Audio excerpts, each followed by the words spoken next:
And we are live. Welcome to the NBA Deeper Dive. It is Wednesday, February 5th. I am Josh Engleman. I'm joined by Chris Spags. We are brought to you by two separate promo codes. We've got a 9-game slate on DraftKings, 11 on FanDuel, and the slate has already been flipped on its head because Jonas Valanciunas no longer a Washington Wizard. We are talking about a guy that was previously projected for 27% ownership on DraftKings, 26 on FanDuel. He will not be playing today because he is now a Sacramento King. Always great to lock down that backup center spot behind Sabonis. Definitely a value add there for the Kings. Hit that like button, subscribe to the channel, hit the notification bell so you know when everything goes live. Follow us both on Twitter. Spags, might be fun tonight. There might be a lot of players that you like. Yeah, no, because, well, there's going to be a lot of randos playing potentially here. We had trade deadline. Josh going to have the show tomorrow, which you guys need to watch because it's one of the more valuable pieces of content to get you caught up on how these things are going to look. But yeah, right before the show, I was talking to Josh and Jordan and set my kid up because the wife's out of town again. She's in Germany for a work trip, works for Jägermeister. They have all sorts of, they have a Jägermeister hotel, really weird stuff you learn for people's jobs. Point being, though, she's gone for the week, so I had to get Luka, get him rounded up. And then I find out Joe Val's traded, and he was a key part of the slate. I was getting him in half my lineups, and now it's a whole new ball game. Rashawn Holmes Day. We're all really excited for the NBA trade deadline and how it affects us all. Nice you were able to get Luka. I guess you stopped him from making his way to Los Angeles, diverted him to the East Coast. That's right. Yeah, he's about 1/10, I believe, of the weight of the real of current Luka Doncic. So 27 pounds compared to 270. But yeah, no, he's not quite as good at basketball yet. But the dream is that one day we could be back in LA. He could be watching Luka. That's we need to win some DFS slates first. We could pull that off. There we go. Well, you're not going to be winning it with Jonas Valanciunas tonight because he is not going to be playing for the Washington Wizards. But lots of guys are going to be playing today, and we need to talk about them right now. So here we go. San Antonio Spurs, 4.5-point favorites in Atlanta, 242 total. This is the highest total of the slate. I have it as the second fastest pace, but only a tenth of a possession behind. So both this game and Memphis-Toronto separating from the pack. What's not separating from the pack is the San Antonio ownership, unless we're talking about Victor Wembanyama, who is likely to be more popular now than he was just before this. He's 25% owned on DraftKings, 15 on FanDuel. He's 10-8 on DK, center only. We also have De'Aaron Fox pulling about 5% ownership at 8K, 5% ownership to Vassell, and 5% ownership to Stephon Castle. But I guess my big question is, what are you doing with Wemby? So I'm getting 15% Wemby right now. I do like that DK kind of dropped the price tag a little bit to account for Fox coming in because, frankly, if Fox were coming in and Wemby were high 11s, there'd be no shot. I wouldn't play him at all. 25% for the field feels like a lot of Wemby. I know you said you expect people to get more. It's going to be weird because you're going to have Rashawn Holmes chalk. Presumably, you'll have Olynyk chalk taking up center spots. So I'm not sure how that affects the Wemby picture, but it'll be easier to afford him for sure, or at least a little more secure to afford him if you were to play Olynyk. For Wemby, 25% of the field, I'm getting at 15. Like, I feel okay with that number here. I usually don't love cramming my way to guys when they are kind of dealing with big rotational changes, like adding a Fox. He's been a high usage guy. You know, is he going to play a lot of minutes like he was playing in Sacramento? Do they slowly bring him along a little bit to integrate with the offense? Like, you have questions there, but the matchup's too good. The total's too good. So I think having some Wemby exposure feels important, even though I am about 10% under the field right now. Yeah, I was a little under as well. I'm anxious to see how this ends up shaking out now that we have different center value, because we were already getting, 30% ownership or whatever to Joe Val. So that's basically going to go directly to Holmes. We'll see how the rest of that shakes out. I thought I'd like Fox a lot more at 8K today, but I'm just with the field. I'm right with the field on Vassell. I'm right with the field on Stephon Castle. I was hoping to get a little bit more of San Antonio, but it just doesn't appear to be happening right now. We do have a Q tag on Chris Paul. I assume that is largely because he could, in theory, be out the door today. Doubt it, but could happen. But yeah, it's Wemby and those guys. I don't think you can go to Barnes or Keldon or Sohan or anything. Are you getting any pieces of Fox, Vassell, or Castle? I got 3% Fox, so a little bit less than half the field. I could see the logic. I was seeing him before the Stokastic data updated. Was getting Fox some of the top ROI lineups on there. So like, I think you could take the shot at him if you really wanted to, but there's so many places to go on the slate. Fox I have under a 5x value right now, kind of importing his Sacramento rates into his minutes that we're projecting today for San Antonio. So he doesn't look great enough to me here, even though I'd have him at just shy of 1.2 fantasy points per minute. So not for me, but I certainly can see why people would play him. Now on the Atlanta side, we've got 10% ownership coming into Trae Young, 20 to DeAndre Hunter, and then 5 to 10 on Dyson Daniels and Zachary Risachet. How are you handling Hunter, this 30-minute a game guy coming off the bench that just kind of looks decent in every spot? It's weird. Like, and one of the people on my Splash Play channel before the show pointed out, like, Hunter just isn't doing anything besides points lately. I had him in a slate on the last slate where he had 4 fouls in the first half and like things got away from him, but he had 15 points in the first half, basically no stats besides that initially. That's kind of the player he is, but they need somebody who can get up shots, take some of those old Jalen Johnson shots. And really, Hunter and Dyson Daniels are the two guys that benefit the most from not having Jalen Johnson out there. That extra usage, like Trae's usage goes up to 30% when it's normally at 28.5. Dyson Daniels gets to 20 and change. Hunter gets to 25.9% usage without those guys out there, without Jalen Johnson and Bogdan, who's out today. So I think Hunter's an okay play. It's fully points dependent at this point, and I think that's where you run into a little risk if he doesn't, score those points.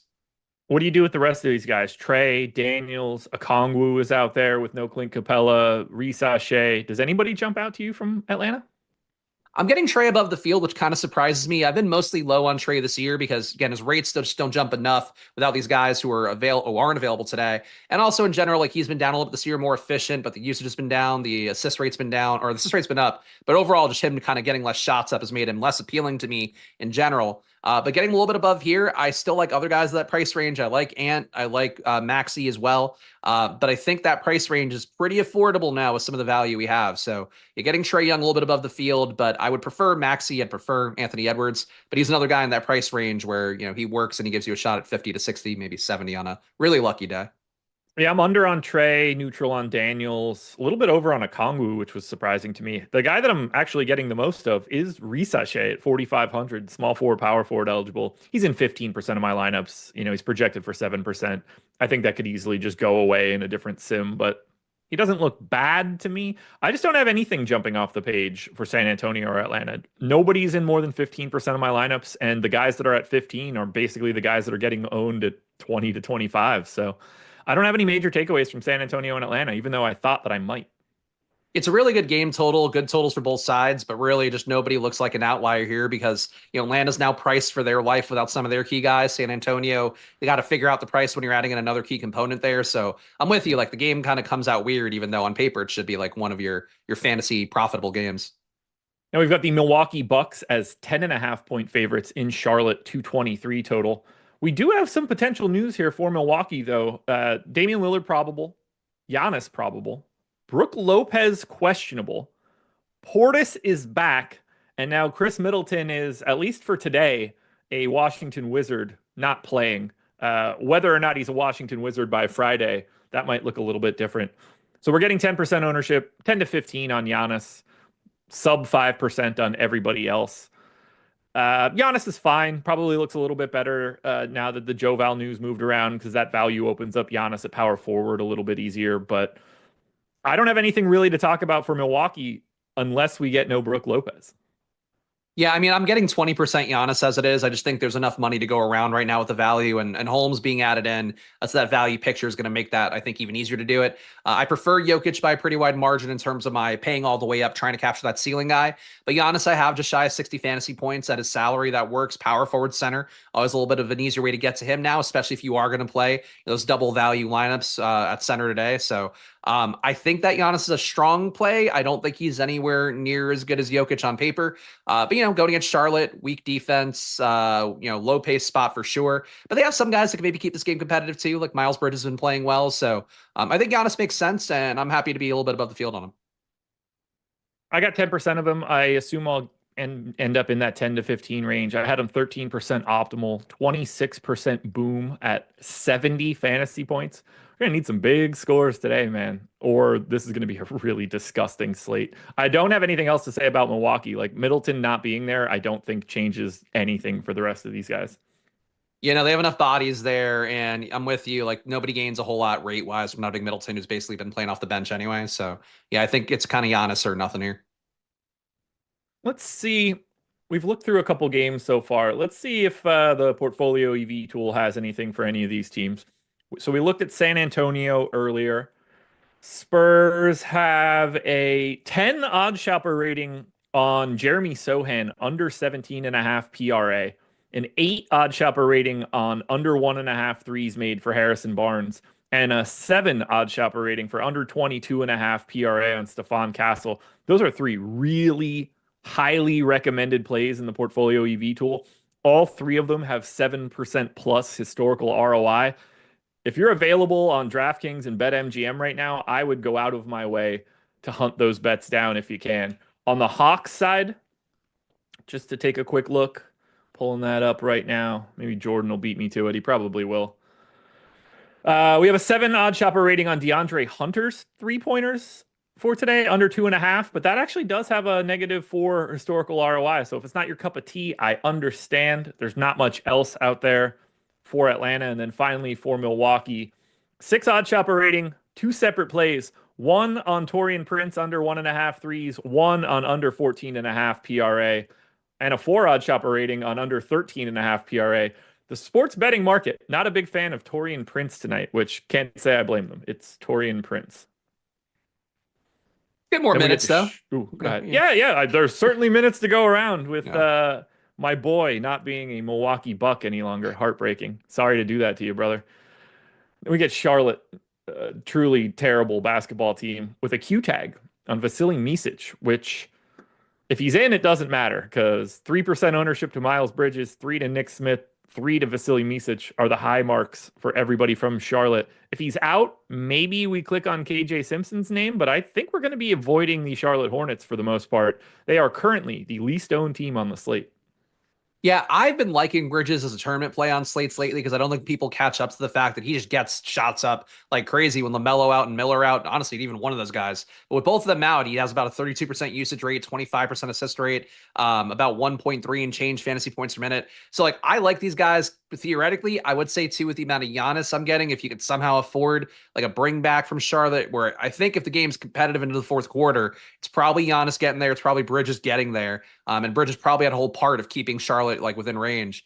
So I didn't get a lot of Bridges, only got him at 2%, Fields at 3%. But like, he feels to me like more of a 5 to 10% play than just like a nothing play on the slate.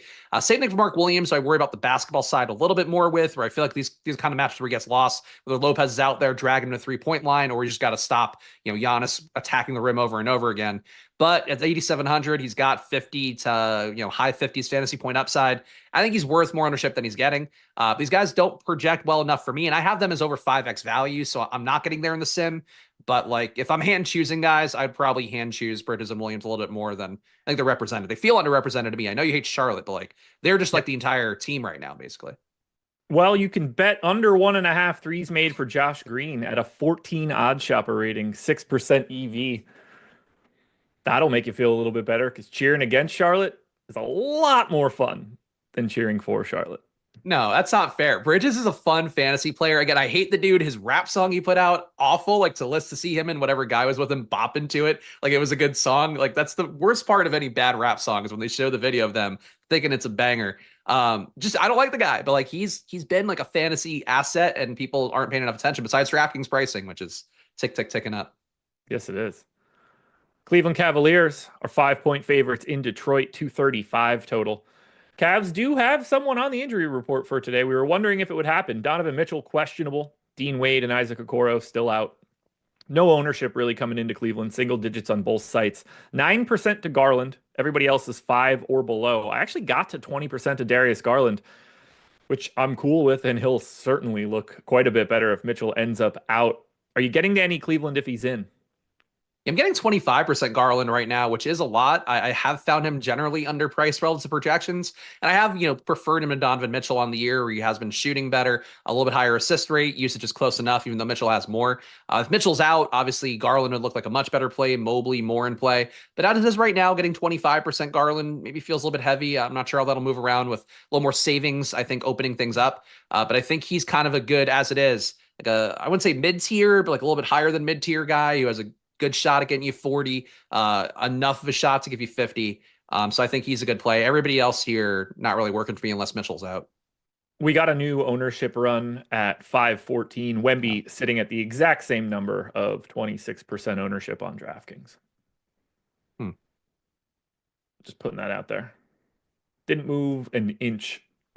Giannis, let's see, was 13. He's up to 16 now. But just figured you would want that data. Yeah, I'm gonna try a rerun a sim, I think, for our Washington friends. So am I. So am I. Let me refresh this now so I have it in front of me.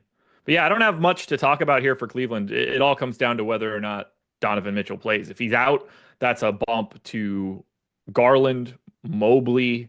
Strus will look a little bit better, although I don't think we're going that direction. Karis LeVert sitting at 4K, point guard, shooting guard eligible, could be kind of interesting if Donovan Mitchell ends up out. But if he's in, I'll probably have Ty some Jerome Garland, too. and that's about it. Oh yeah, your boy Ty Jerome sitting there at 4,800. Don't suspect me. You can't give me Davion Mitchell and not give me Ty Jerome. They're both equally my little sweethearts for different. And Ty Jerome, a lot longer period of it. Yeah, I guess. Don't worry, he'll go back to being a pumpkin soon enough. Oh, that's not fair. He's been great this year. 6th man of the year if he had enough minutes, I think. It won't work, but no, he's not gonna get that in any way. Don't worry. Don't worry. No one will care about him next year. We can go back to life being normal. Oh yeah. Detroit. Well, I have one of these guys. No ownership coming into the Pistons. 7% to Cade, 7% to Jalen Duren. I have 35% of Jalen Duren. I guess I'm hoping that today is one of those days where he plays 32 minutes and doesn't get into foul trouble. But what do you want to do with the Pistons, who don't seem like they're in a good spot here against the Cavs? yeah, I'm basically just with the field on Cade, Cunningham, and Duren.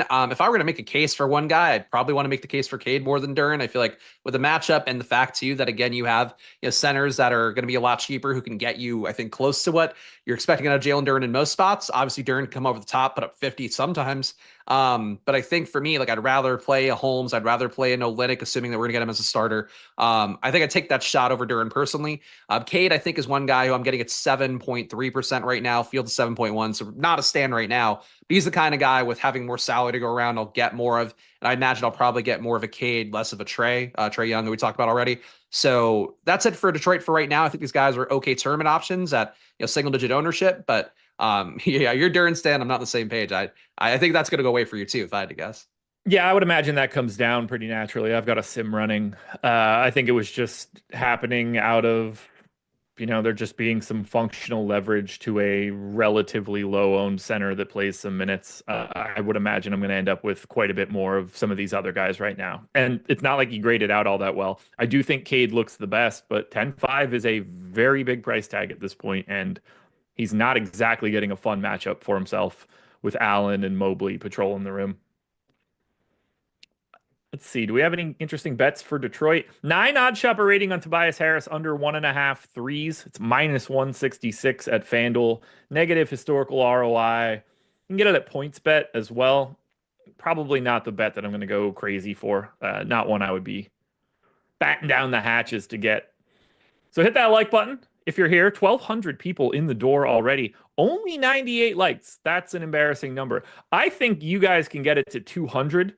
That's 102 people hitting that thumbs up. We can double the number. Let's do that right now. Schedule for the rest of the day. Very simple. You get Belman and Eric on Live Before Lock after this. They'll take you from 6 to 7. They'll hit all of the news that comes in for the 3 7 o'clock games, and they'll probably get a little bit of the news that comes in for the 7:30 games as well. 3 more at that point. But then at 7 o'clock, you get me on playback, playback.tv/Stokastic. I'll be there breaking down news, breaking down ownership, breaking down late swaps. We'll be here for a full hour watching games. If you have League Pass, you could link your account to playback. Come watch the games along with us. If you don't, we have 20 VIP passes we can give out so you guys can see the games as well. Worst case scenario, you just see me talking about whatever's going on the basketball games for today. So come on in, playback.tv/Stokastic. Totally free. Costs you nothing. Doesn't cost you a cent. No reason not to be there. The Washington Wizards. Slightly new look Washington Wizards today. No Kyle Kuzma. He is now a member of the Milwaukee Bucks. No Patrick Baldwin, now a member of the Milwaukee Bucks. Don't think that one matters as much. And now Jovel, a member of the Sacramento Kings.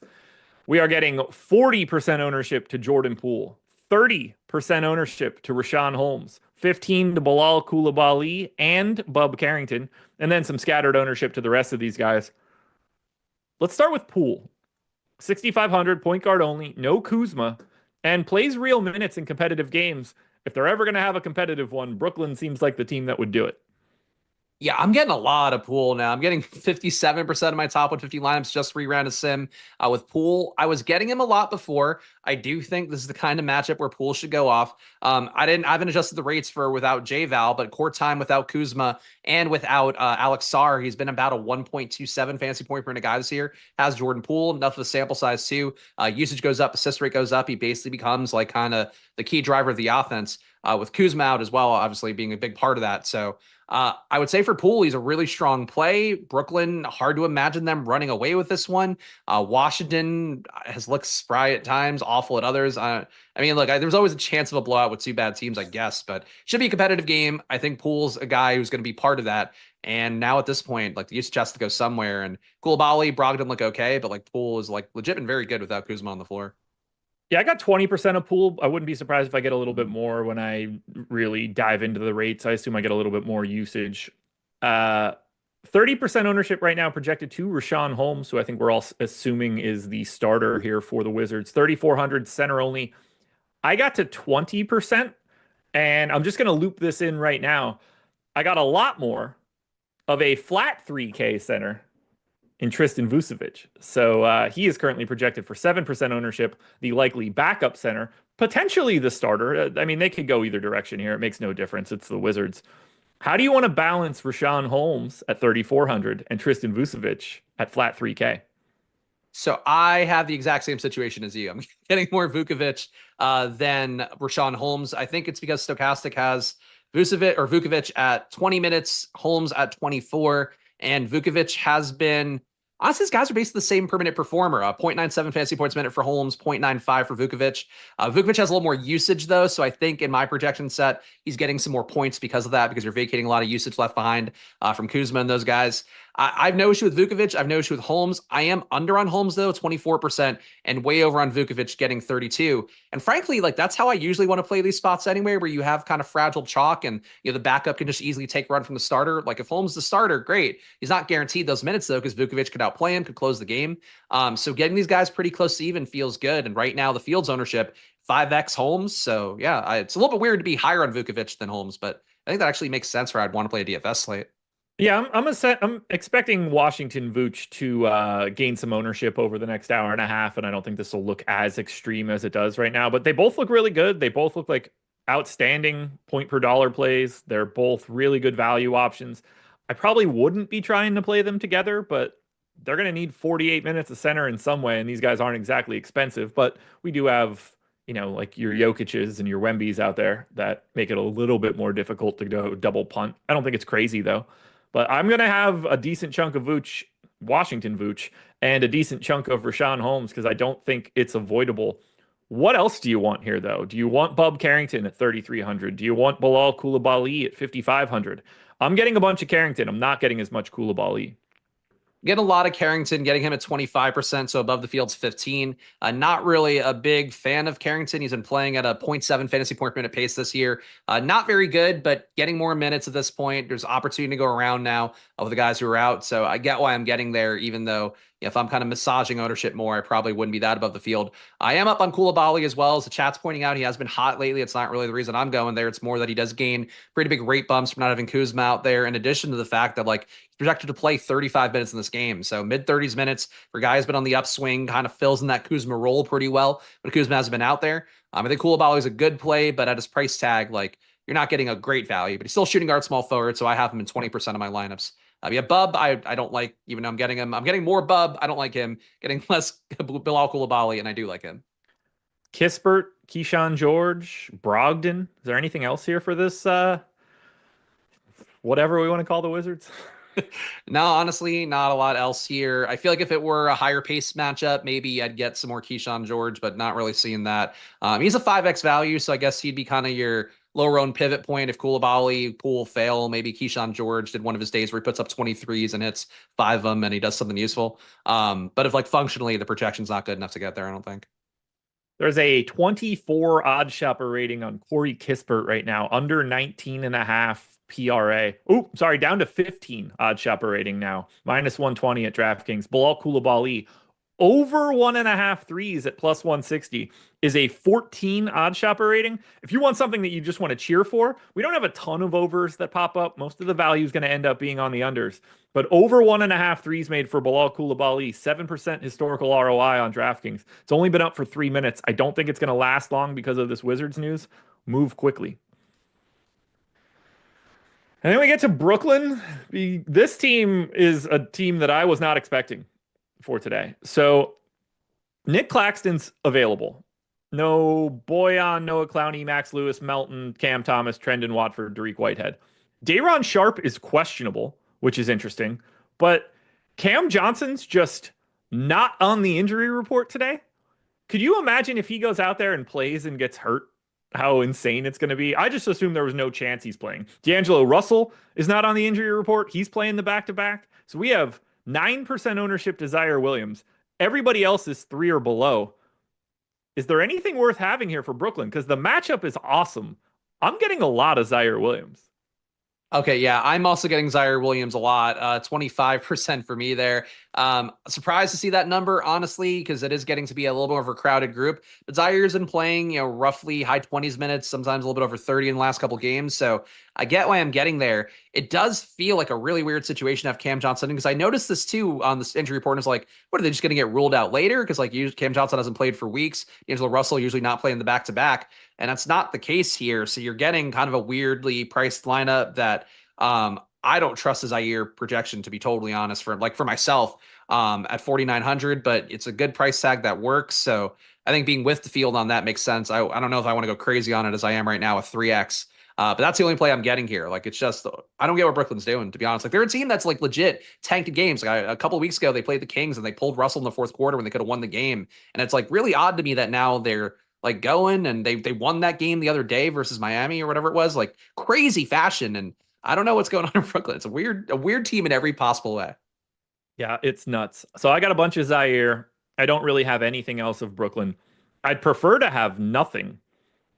But we have one thing we need to talk about. What if Day'Ron Sharpe is out?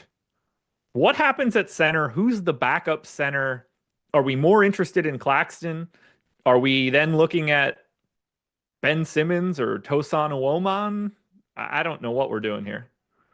Yeah, I would guess you get maybe a few more Claxton minutes, and then you get, a Jalen Wilson he's weird. Like, he could play big and he could play kind of small and be a ball handler guy. But I think like in a Woman, Jalen Wilson getting more minutes would be maybe my expectation there. Because you don't have Watford today, so they don't have anybody else to really go to who's like, big adjacent. So yeah, it would be interesting, I guess, but I still think the team wouldn't look good enough. You just have so many usage guys in and guys who haven't played together, and like I don't even know what you'd give the rates for these guys because they haven't really played together. Nah, I don't know what we're seeing here. Brook Lopez available to play today, so that little potential Milwaukee crisis has been averted. I have nothing else here for the Brooklyn Nets. Yeah, same page. I do have one thing for the Brooklyn Nets. 24 odd shopper rating under 12.5 points for Zaire Williams, 8.5% EV. So that one's running in the face of some exposures, but looking like a fantastic bet. I think the moral of the story here is you guys should be using the portfolio EV tool because we've had a lot of like 10 plus odd shopper ratings. I think it's going to be a good night in the portfolio EV streets. Not a great night for Miami and Philadelphia. This game stinks. Slowest pace game on the slate. Miami 1-point dogs in Philly. Spoiler alert, Jimmy Butler will not be suiting up for the Miami Heat today. He is out. Duncan Robinson probable, although it felt like he was just simply out yesterday. 15% ownership coming into Bam, 8K power forward center. And then everybody else is basically 5. Hero, Ware, Rozier, and Jovic. I'm over the field on everybody here for Miami, but just barely. I'm over on Hero by a little bit. I have 9% of him. I am surprised I'm as over the field on Bam as I am. I'm getting him at 23% of my lineups, and I have him lower projected. I actively talked yesterday, didn't do the deeper dive with Josh, unfortunately, but did on my channel. Talked about like how I would play Kello Ware a little bit more because of that Bam chalk on yesterday's slate. Now I'm getting more Bam, and I'm not really sure about the how and why of it. I would assume it's because the power forward center at his price tag works well enough. We have enough value to go around. So getting Bam, I don't mind it. But if I see this much Bam and I'm landing there naturally and I don't have him that well projected, kind of makes me think trying to kill Elware again would make sense, but we have our center values we want to get to, so I think that's probably the issue there. But yeah, a lot of Bam for me. Almost 25% of my lineups have Bam, and it's not a personal choice. I could say that much. Yeah, I have 20 of Bam, 15 of Rozier, 10 of Hero, 10 of Jovic, 10 of Hawkes. I even got one lone share of Ware. I just have a lot of little pieces of Miami. Nobody individually jumping off the page, but these guys are making up a bigger chunk of my ownership than I was expecting. I guess I get it. I mean, there's a lot to go around for Miami right now. They just don't ever look good. And like, this isn't exactly a great matchup. It's very slow. Slowest pace matchup I have on the slate by 2 full possessions. Doesn't seem to matter though. I'm getting everybody. So Team Miami, just like I expected to be today. And then there's Philly. Oi, so sick of this team. Who knows what they're going to look like? Pour one out for KJ Martin, who finally became the human trade exception that he was signed to be. Andre Drummond is doubtful. Joel Embiid came back yesterday, triple-double. He's out. Paul George is doubtful. Eric Gordon, questionable. Quentin Grimes, questionable. Kyle Lowry, questionable. I'm assuming this is going to end up looking a little bit different once we get this news. 15% ownership to Maxey. Single digits to everybody else. I have 35% of Maxey. 10K, point guard only. Looks awesome today. A little surprised he's the stand I'm taking, but I don't mind it at all. Going to take whatever shot he wants, that's for sure.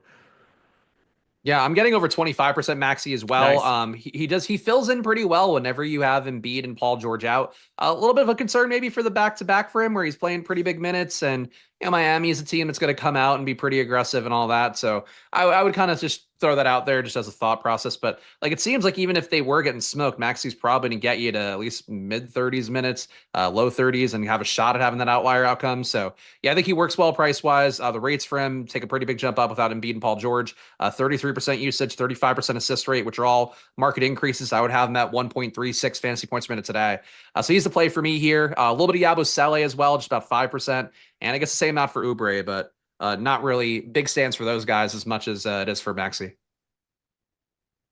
I'm going to pay close attention to the Gordon, Grimes, Lowry trio, because if they're out, then I think we're probably going to have a Ricky Council discussion.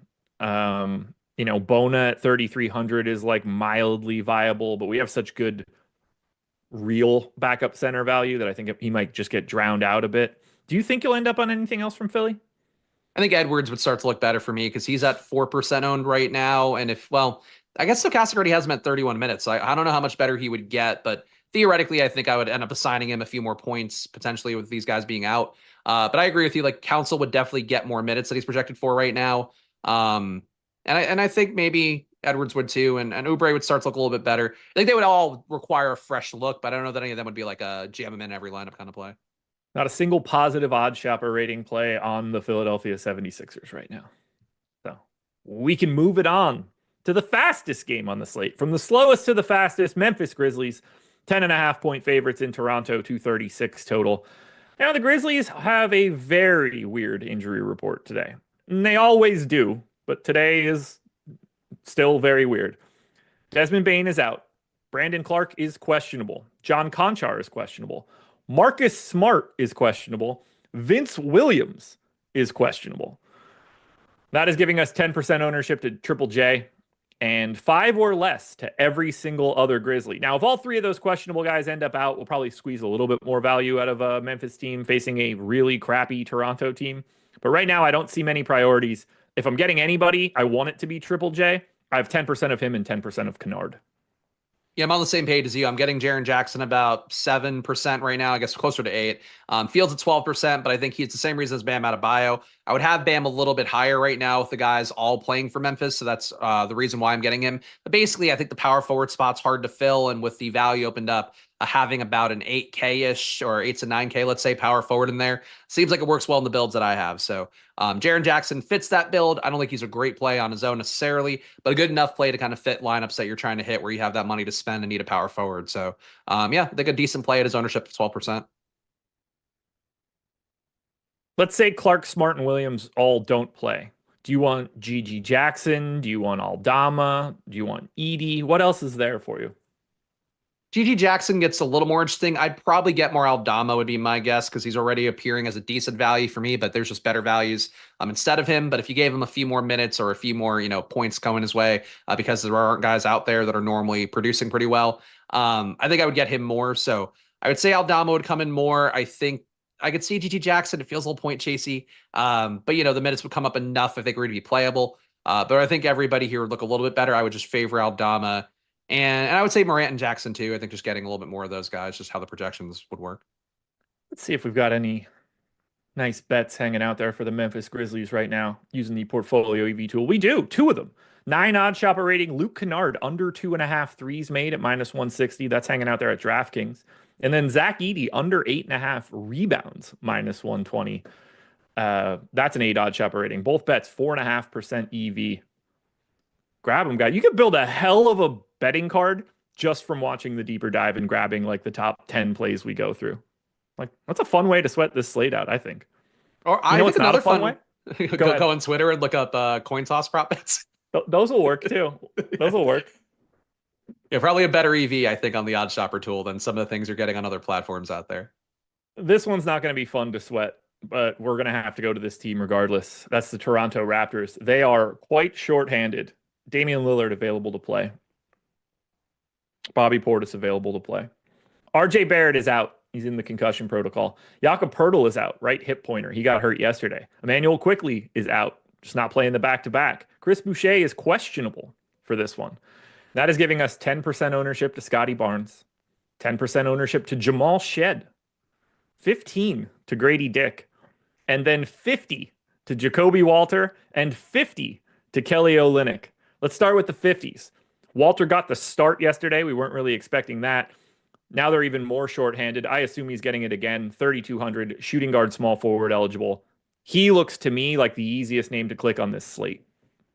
So I have a question for you, and you might know more than I do. So what's up with Davion Mitchell? Because he was available yesterday with a heel injury that kept him out. He didn't play yesterday. We have him for minutes today. So I assume he's going to go today, but didn't Jacoby Walter play a lot of minutes in large part because of Davion Mitchell not being in? Maybe. They're kind of weird with Mitchell in that they seem to remove him periodically from the rotation when Quickley's around, but when Quickley's gone, they move him back to the starting spot, and then they don't start Jamal Shed. I find that all to be very weird. I don't really know what they're doing. I don't think they know what they're doing. But my expectation is that Mitchell is just going to start the same way that he's been starting with no Quickley in. In theory, Shed is certainly possible to start. I guess in theory, it can be one of the guards and Akbaji, and Walter leaves the starting lineup. But assuming he's still in the starting lineup, that price and position is too good for me. But I am at least a little confused about Toronto. That's a valid question. Okay, yeah, because that's where I am with it, where I look at the stochastic minutes, and that's what I use for the underpinning thing for everything I do, and I usually don't tweak them or anything. But I'm a little bit concerned about seeing a 28-minute projection there. He got to 30 yesterday without Mitchell, but if Mitchell's in, I think that could throw a wrench in that a little bit. But as it is right now, again, it's taking the minutes at face value as you normally should. I'm getting 61% of Jacoby Walter. Think he works well shooting guard, small forward at that price tag. I'm getting 69% rounded up, a very nice number for Kelly Olynyk. Same concerns there. He's played 25 minutes earlier in the year, so I think he can get to about that range. And I think the 21-minute projection by Stokastic feels like on the safer side. So the issue with Olynyk is that back-to-back, he's one of those guys that feels like maybe a team would want as Lakers can't get anybody good. You get an Olynyk who could stretch out and at least, not get completely destroyed on defense, I guess. I don't know. I feel like he's the kind of guy that wouldn't shock me to see him move as well. So those things worry me a little bit about him and about being crazy about the field on him. But he does look like one of the best plays on the slate. Playing him in one of Holmes or Vukovic, I'm going to happen a lot in my lineups. So I feel more comfortable with Olynyk than I do Jacoby Walter, but I think right now they're both huge plays in my portfolio. Should we be paying attention to power forward center flat 3K Jonathan Mobo, who played the final 16 minutes of the game yesterday? They didn't bring Kelly Olynyk back in. Toronto got back in the game. Min salary, power forward eligibility, unowned. I've got 10% Mobo.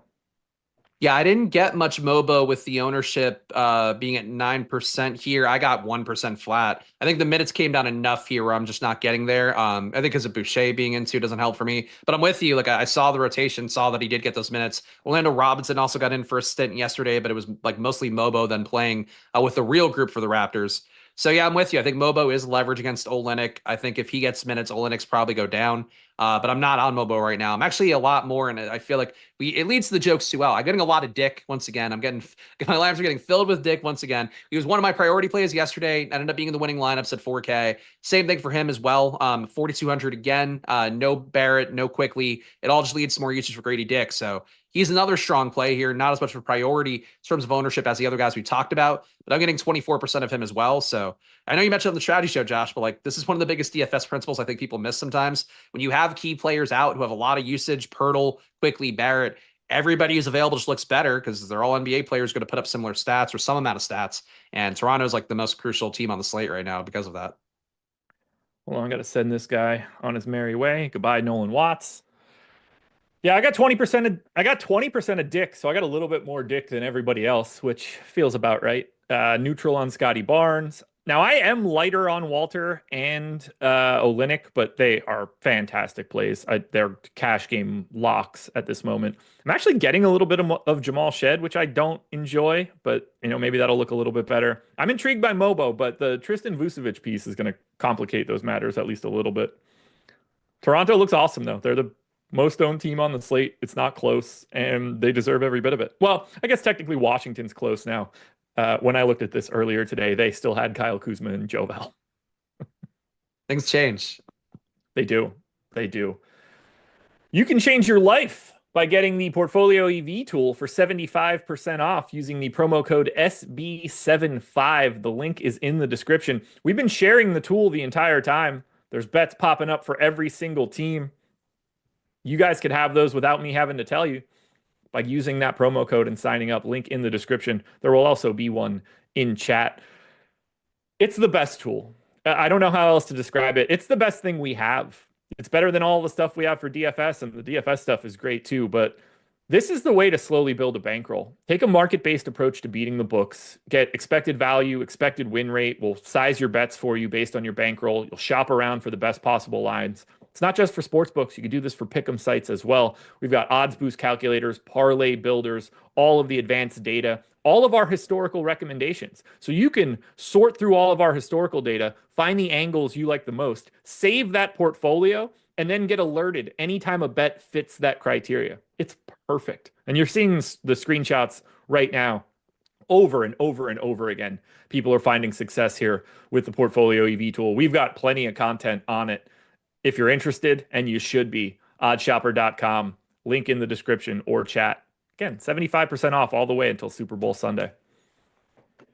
Chicago Bulls, 11.5-point dogs in Minnesota, 226 total. New look Bulls, obviously no Zach LaVine on this team any longer. Lonzo Ball is out for this one. No Zach Collins, no Trey Jones, no Kevin Huerter. Dalen Terry, questionable. Talen Horton-Tucker is out. 5% ownership to Kobe White. 5% ownership to Josh Giddey, 15 to Matas Buzelis, who had a big game yesterday, and by all accounts, is in line to have another one today. He's in not half, 30% of my lineups, 4K power forward only. To me, very clearly the best Bull. Yeah, same page as you. I'm getting 20% Buzelis, so not quite as much, but above the field there. And it's not point chasing. He's been a 0.85 fantasy point per minute guy this year. Actually, have him a little bit lower today at 0.8, accounting for the matchup and the team total and all of that, and who's available for the Bulls. But he's still coming in lineups, so I think it's a test well for him. If he does hit that ceiling outcome here, the price tag works. So I think he's a good play here. Really, the rest of the Bulls would think you'd get more with the amount of guys they have out. Obviously, having traded Levine, not having Lonzo Ball in there, but these guys all look like okay values for the most part. The one I would warn against a little bit, or maybe not warn against, but just highlight something that's interesting. Vucevic's rates go down, his usage in particular goes down when Levine is out. And my guess is because you do kind of see Giddey and Kobe White and Ayo Dosunmu taking more possessions away at the guard spots that would normally be just one guy taking them. They all just take a little bit. And as a result, Vucevic's usage comes down. He's just not as good of a player overall. He still averages like 1.25 fantasy points per minute, but getting less usage on a team with a bunch of guys who are gunning around you is maybe not the best spot for a guy who's the motivation could be questioned right now with his trade future hanging in the balance. So Vooch, nobody's going to play him anyway at 1%, but it's just a weird thing that these guards pick up more usage. So maybe they have a higher upside as a result. I thought I would get a little bit more Chicago. I got 10% of Kobe White, but it's all basically just Buzelis. Paul George, now questionable for today. Eric Gordon in, Kyle Lowry in. Andre Drummond out. Weird. Why would he be up? That's so odd. Trade stuff maybe not working out, and they're just like, you're here. That's it. I don't know. No idea. None of it makes sense. Pay attention. He'll be in the projections shortly. Minnesota. Shorthanded. No DiVincenzo, no Julius Randle. Hell, maybe Julius Randle's not on the team in another 24 hours. We're getting 20% ownership to Ant, 25 to Naz Reid, single digits to everybody else. I currently have 0 Anthony Edwards and 1 share of Naz Reid. Apparently, the Minnesota Timberwolves in a cupcake matchup are my biggest fades for today. I do not like it. I like Ant. I like Naz Reid. These gentlemen do not appear in my lineups. I was getting more Ant before the most recent data update, and I think that's going to change now. If Paul George plays, it's gonna knock Maxey down for you, which I think will bring Ant back up. But he gets a really big rate increase from not having Randall out there, and DiVincenzo goes up to 35% usage as opposed to his usual rounded up 31%. And that matters for a guy like Ant, who basically becomes a player more like he was last year and has that more reliable upside as opposed to this year, which kind of seems to hit it sporadically based on matchups. So I have over 50 fantasy points. I want to get there more. Right now I'm at 15% as opposed to the Fields 23. And I think I'm going to kind of get there because of the stuff moving around for Philadelphia. Naz Reid, I'm low on as well, getting 15% compared to 25. I like these guys as plays, so I'm not really sure why I'm so low on them besides the price points being a little bit aggressive for where they are. But Naz Reid, we've seen have the big upside without Julius Randle. He and Jaden McDaniels pick up a good amount of usage overall because of the fact that, just not having Randle out there. So I like those guys. Don't like the point guards is really it. But yeah, just not getting Gobert and McDaniels very much at all. But Naz Reid and Edwards, I would like to get with the field on their quarter of the field ownership.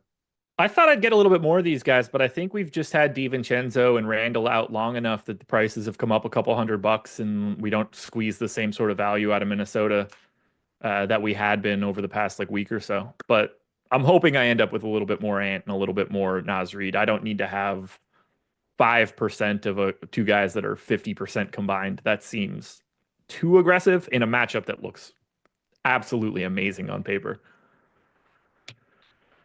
Oh, this is not a good matchup for the Pelicans. They're taking on the Denver Nuggets in Denver. They're 10-point dogs. It's a 239 total. One of the bigger totals on the slate. Second biggest, actually. Pels have a Q tag on Jose Alvarado, which does matter in terms of guard minutes. That could create some additional value. No Ingram, no Herb Jones. Obviously, DeJounte Murray not going to make it. And Daniel Tice got shipped out earlier today. He is no longer a backup center for the Pelicans, so shout out Carlo Makovich for that one. 10% ownership coming into Zion, 7 to Trey Murphy, single digits to everybody else. Quentin Grimes, unlikely to make his Sixers debut tonight. I have 25% of Zion. I hate it. Talk me out of it. I have 20% of Zion, so I'm 2x the field as well. Zion's been really good. He's averaged almost 1.7 fantasy points a minute without DeJounte Murray, without Brandon Ingram out there. Sample size is growing. He's holding steady with it. I like Zion in the spot. I think going against Denver, he played 28 minutes. It's so weird we're getting the same matchup in Denver again at altitude. We made the jokes about Zion, big fat. Wow, he's so fat. Altitude, it's going to get him. He played 28 minutes in that game, so I think you take your shot again at him getting 28 minutes here and hopefully having enough upside. So I'm with that. I'm not I have Trey Murphy projected well, but I'm not getting there. Salary coming up a little bit. He went nuts last game, put up like 24 points in the third quarter, played almost 40 minutes in that game. You could chase it if you want. I think he projects well enough to do it, but I don't think he works as well at his positionality today. So getting Trey Murphy at 3%, which is under the field, getting a little bit of Javonte Green, that's it. And Carlo Makovich played 26 minutes last time out for them. So I think people could expect him to maybe get a few extra minutes there, but you still have Jeremiah Robinson Earl, who seems like he can get more minutes at a given day. So I wouldn't like go chasing Makovich as some clever value when you're giving up center spots that could be a lot more valuable. I thought I would get a little bit of him, but we're just inundated with centers now that I just don't think it's going to squeeze out. It's probably just going to be Zion for me, which I don't love, but I'm hoping that one day I just have a bunch of Zion and that's the day that he plays like 31 minutes and it's like, yay, we got it. And then he'll play at like a 0.75 rate and then he'll just be like, oh, that worked out perfectly. So sign me up for a little bit of Zion. The fat man's been in Denver for a while acclimating. Maybe it'll get us somewhere. Now we can get Denver. Now they're still without Russell Westbrook. They're still without Peyton Watson. Aaron Gordon is doubtful. Sorry, questionable. Aaron Gordon is questionable for today. By the way, Zion under 6.5 rebounds, 9 odd shopper rating. If you don't want to tail the play like I have.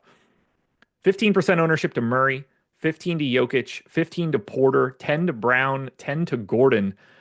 I got a lot of this Denver team. 2xing Jokic, 2xing Gordon, 20% of Porter, 15 of Christian Brown. Only guy I'm light on is Jamal Murray. And not that I don't like him. I actually think he grades out as the best play from Denver. I want this Denver starting 5, though.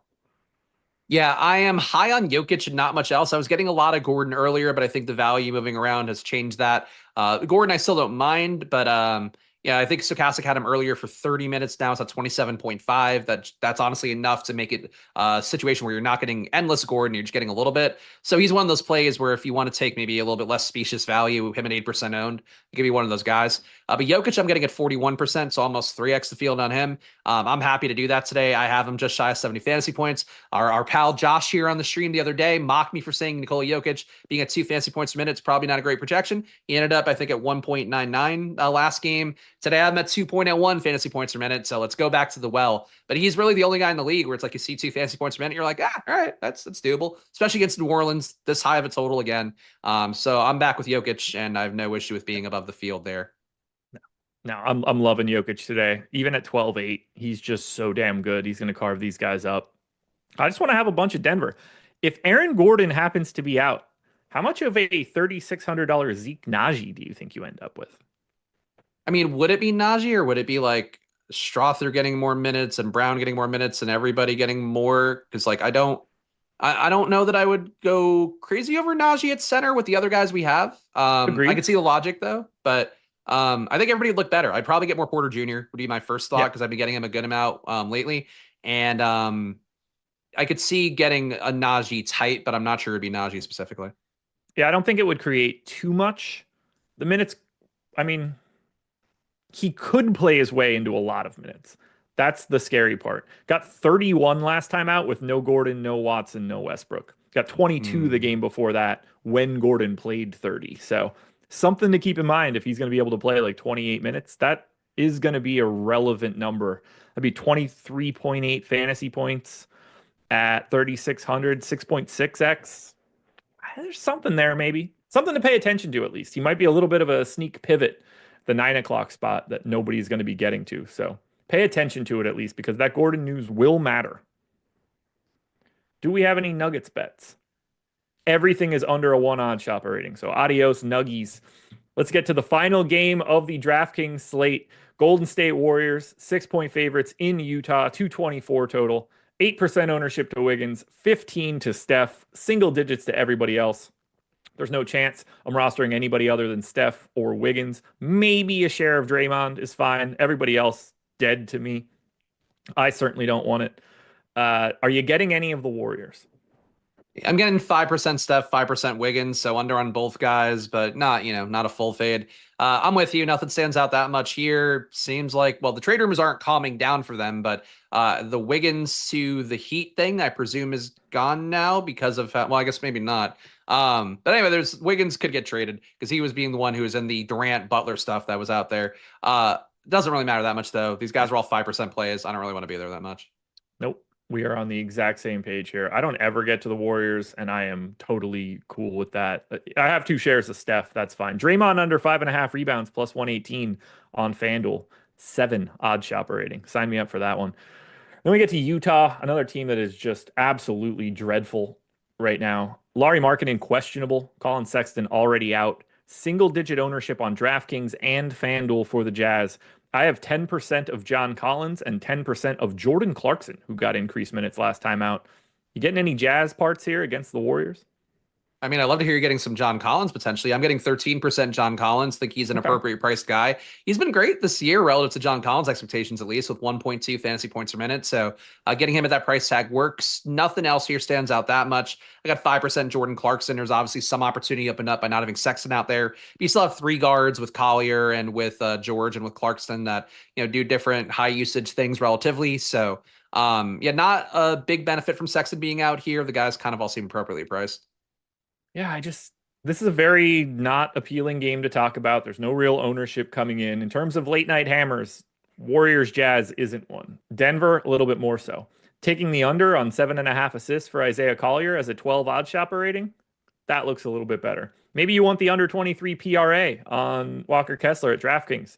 That's a 7 odd shopper rating. Maybe you want under 5.5 assists plus 105 for Keontae George. That's a 7 odd shopper rating at BetMGM. If you want the Jazz, bet on them today. Don't take them in DFS. Final 2 games. These are FanDuel only. The Phoenix Suns are without Kevin Durant in this one, maybe permanently, but definitely for today. We'll see where that ends up. He's the only guy on their injury report. I mean, technically he's doubtful, but he's not playing. 10% ownership to Beal, 7 to Royce O'Neal. Everybody else is 3 or below. I think 2% owned Devin Booker is wildly under-owned, but it's not like I think he looks great here running into the Thunder. Yeah, I'm on the same page as you. Like, I think Booker tournament option for sure. Disappointing game for him, I believe, last time out. So I don't know. For Booker, I think for him, I get the spot. I get the opportunity there. The rates still take a big enough jump up that I want to give a full-throated support to him, but I agree it's a tournament play. And everybody else here just feels like FanDuel mix in a little bit, like Royce O'Neal, not awful. Grayson Allen, not awful. Tyus Jones, not awful, but they're not like slam home plays no matter what. Same thing for DK late slate. I think they all project okay, but nobody's special. I'm guessing there's a guy on Toronto that you'd give the full-throated play to. Our full-throated play of the day. It's always Grady Dick. It's like, The full-throated play of the day is the 19 odd shopper rating on under 1.5 threes for Tyus Jones, plus 130 on DraftKings. One of the best plays we've seen so far. OKC, a little dinged up. No AJ Mitchell, no Cason Wallace, but Jalen Williams is available here. No one's owned. 5% Jalen Williams, 5% Isaiah Hartenstein, 4% Shea. That looks about right to me. I like Devin Booker more than I like anything in this game, but I don't like much in this game. Yeah, I have SGA a little bit lower today than usual. Still don't think it's a bad spot, but the total's not, I mean, it's not bad for Oklahoma City, but I think overall just getting less SGA projection wise than I normally would. Never going to be mad at anybody taking a shot on him, but everything else here, not that great. Hartenstein I could do on FanDuel, I think. But it's close because center is a tricky thing on FanDuel, but I don't think he's worth no exposure. I think he projects okay for me there. Guys, hit that like button one last time. We're at 2,000 people. You got to 300 likes, which means 400 for the Live Before Lock crew. It's here. 1,700 of you haven't hit that thumbs up yet. If you're here and you hear me, 100 of you need to do it. Let's get up over 400 as we give it the last game on the slate. Orlando Magic, 5.5-point dogs in Sacramento, 218 total. 15% ownership to Paolo, 15% ownership to Franz. Nothing to anybody else from Orlando. Would you want anybody other than Paolo or Franz? I think Franz is it for me here. I think he projects fairly well. Everybody else, a mess. I feel like they're all dealing with the weird Suggs being in and out thing, and now he's not playing it again. They're not priced appropriately for, I think, this matchup and the total they have, which is really not good versus Sacramento. Sacramento, not a great defense or anything, but they're playing slow enough now that total sucks. Well, on the Sacramento side, we've got the debuting Zach LaVine at 7,500. We've got 1% ownership to Sabonis and DeRozan, 3 to LaVine. We're getting 10 to Monk, 1 to Murray. Are you rostering anybody from Sacramento? Because this matchup is terrible, and now they're integrating LaVine. I don't like it. Yeah, I'm on the same page as you. I think Murray's the one I could talk myself into with the positionality and not insane price tag. DeRozan, I feel like does get squeezed by things working out. Maybe the Levine DeRozan thing. Maybe they know each other well enough from the Chicago days, and Sacramento desperate to recreate that magic of the Bulls last year. They got him back out there.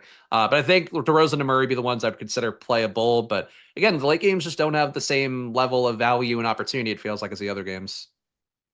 11 games up, 11 games down.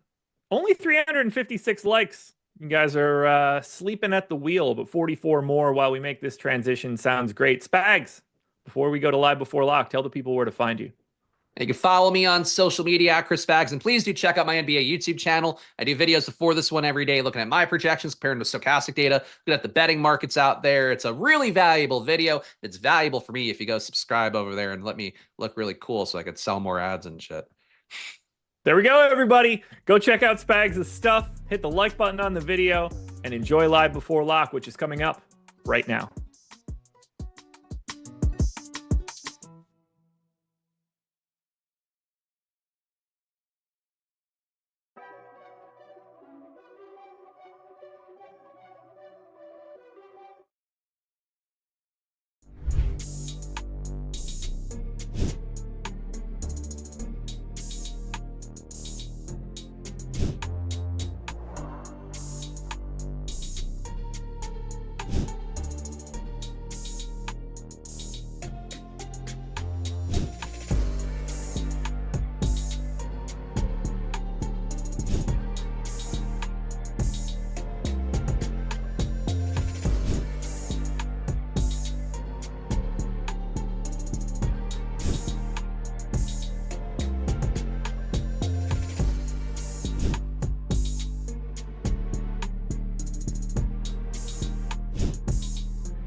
What is going on, everybody? Welcome to NBA Live Before Lock. It's Wednesday, February 5th. I'm Eric Lindquist at Eric Lindquist, as always, here on these, well, it's not Thursday. Normally, it's Thursday when Matt Belman and I hang out, but we hung out yesterday. We're going to hang out today.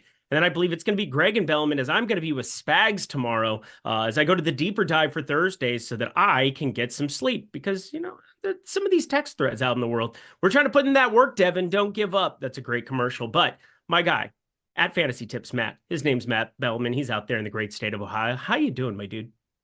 I am good, man. I had to give you props, or I have to give you props right when we get on here about your Embiid call last night. Oh. You were all over that. One of many good calls you had, but that one really stood out because I think you said it best at the beginning of yesterday when you said it's Joel Embiid at 1% ownership. So there you go. Yeah, it felt good. Him and Tyrese Maxey are two top scorers on the slate, which was kind of wild to see them both up there, but had 20% of Yeah. that. Let's not talk about Nikola Vucevic, though, because it's ironic. I feel like my Nuke of the Nights have been rolling for about 2 weeks, just absolutely rolling, and it hasn't really resulted in a ton of profit. And then yesterday was the first time my Nuke of the Night legitimately fell flat as humanly possible. 3 rebounds in one half of basketball. Like, oh, I'm just sure everybody's just chomping at the bit to go get him now.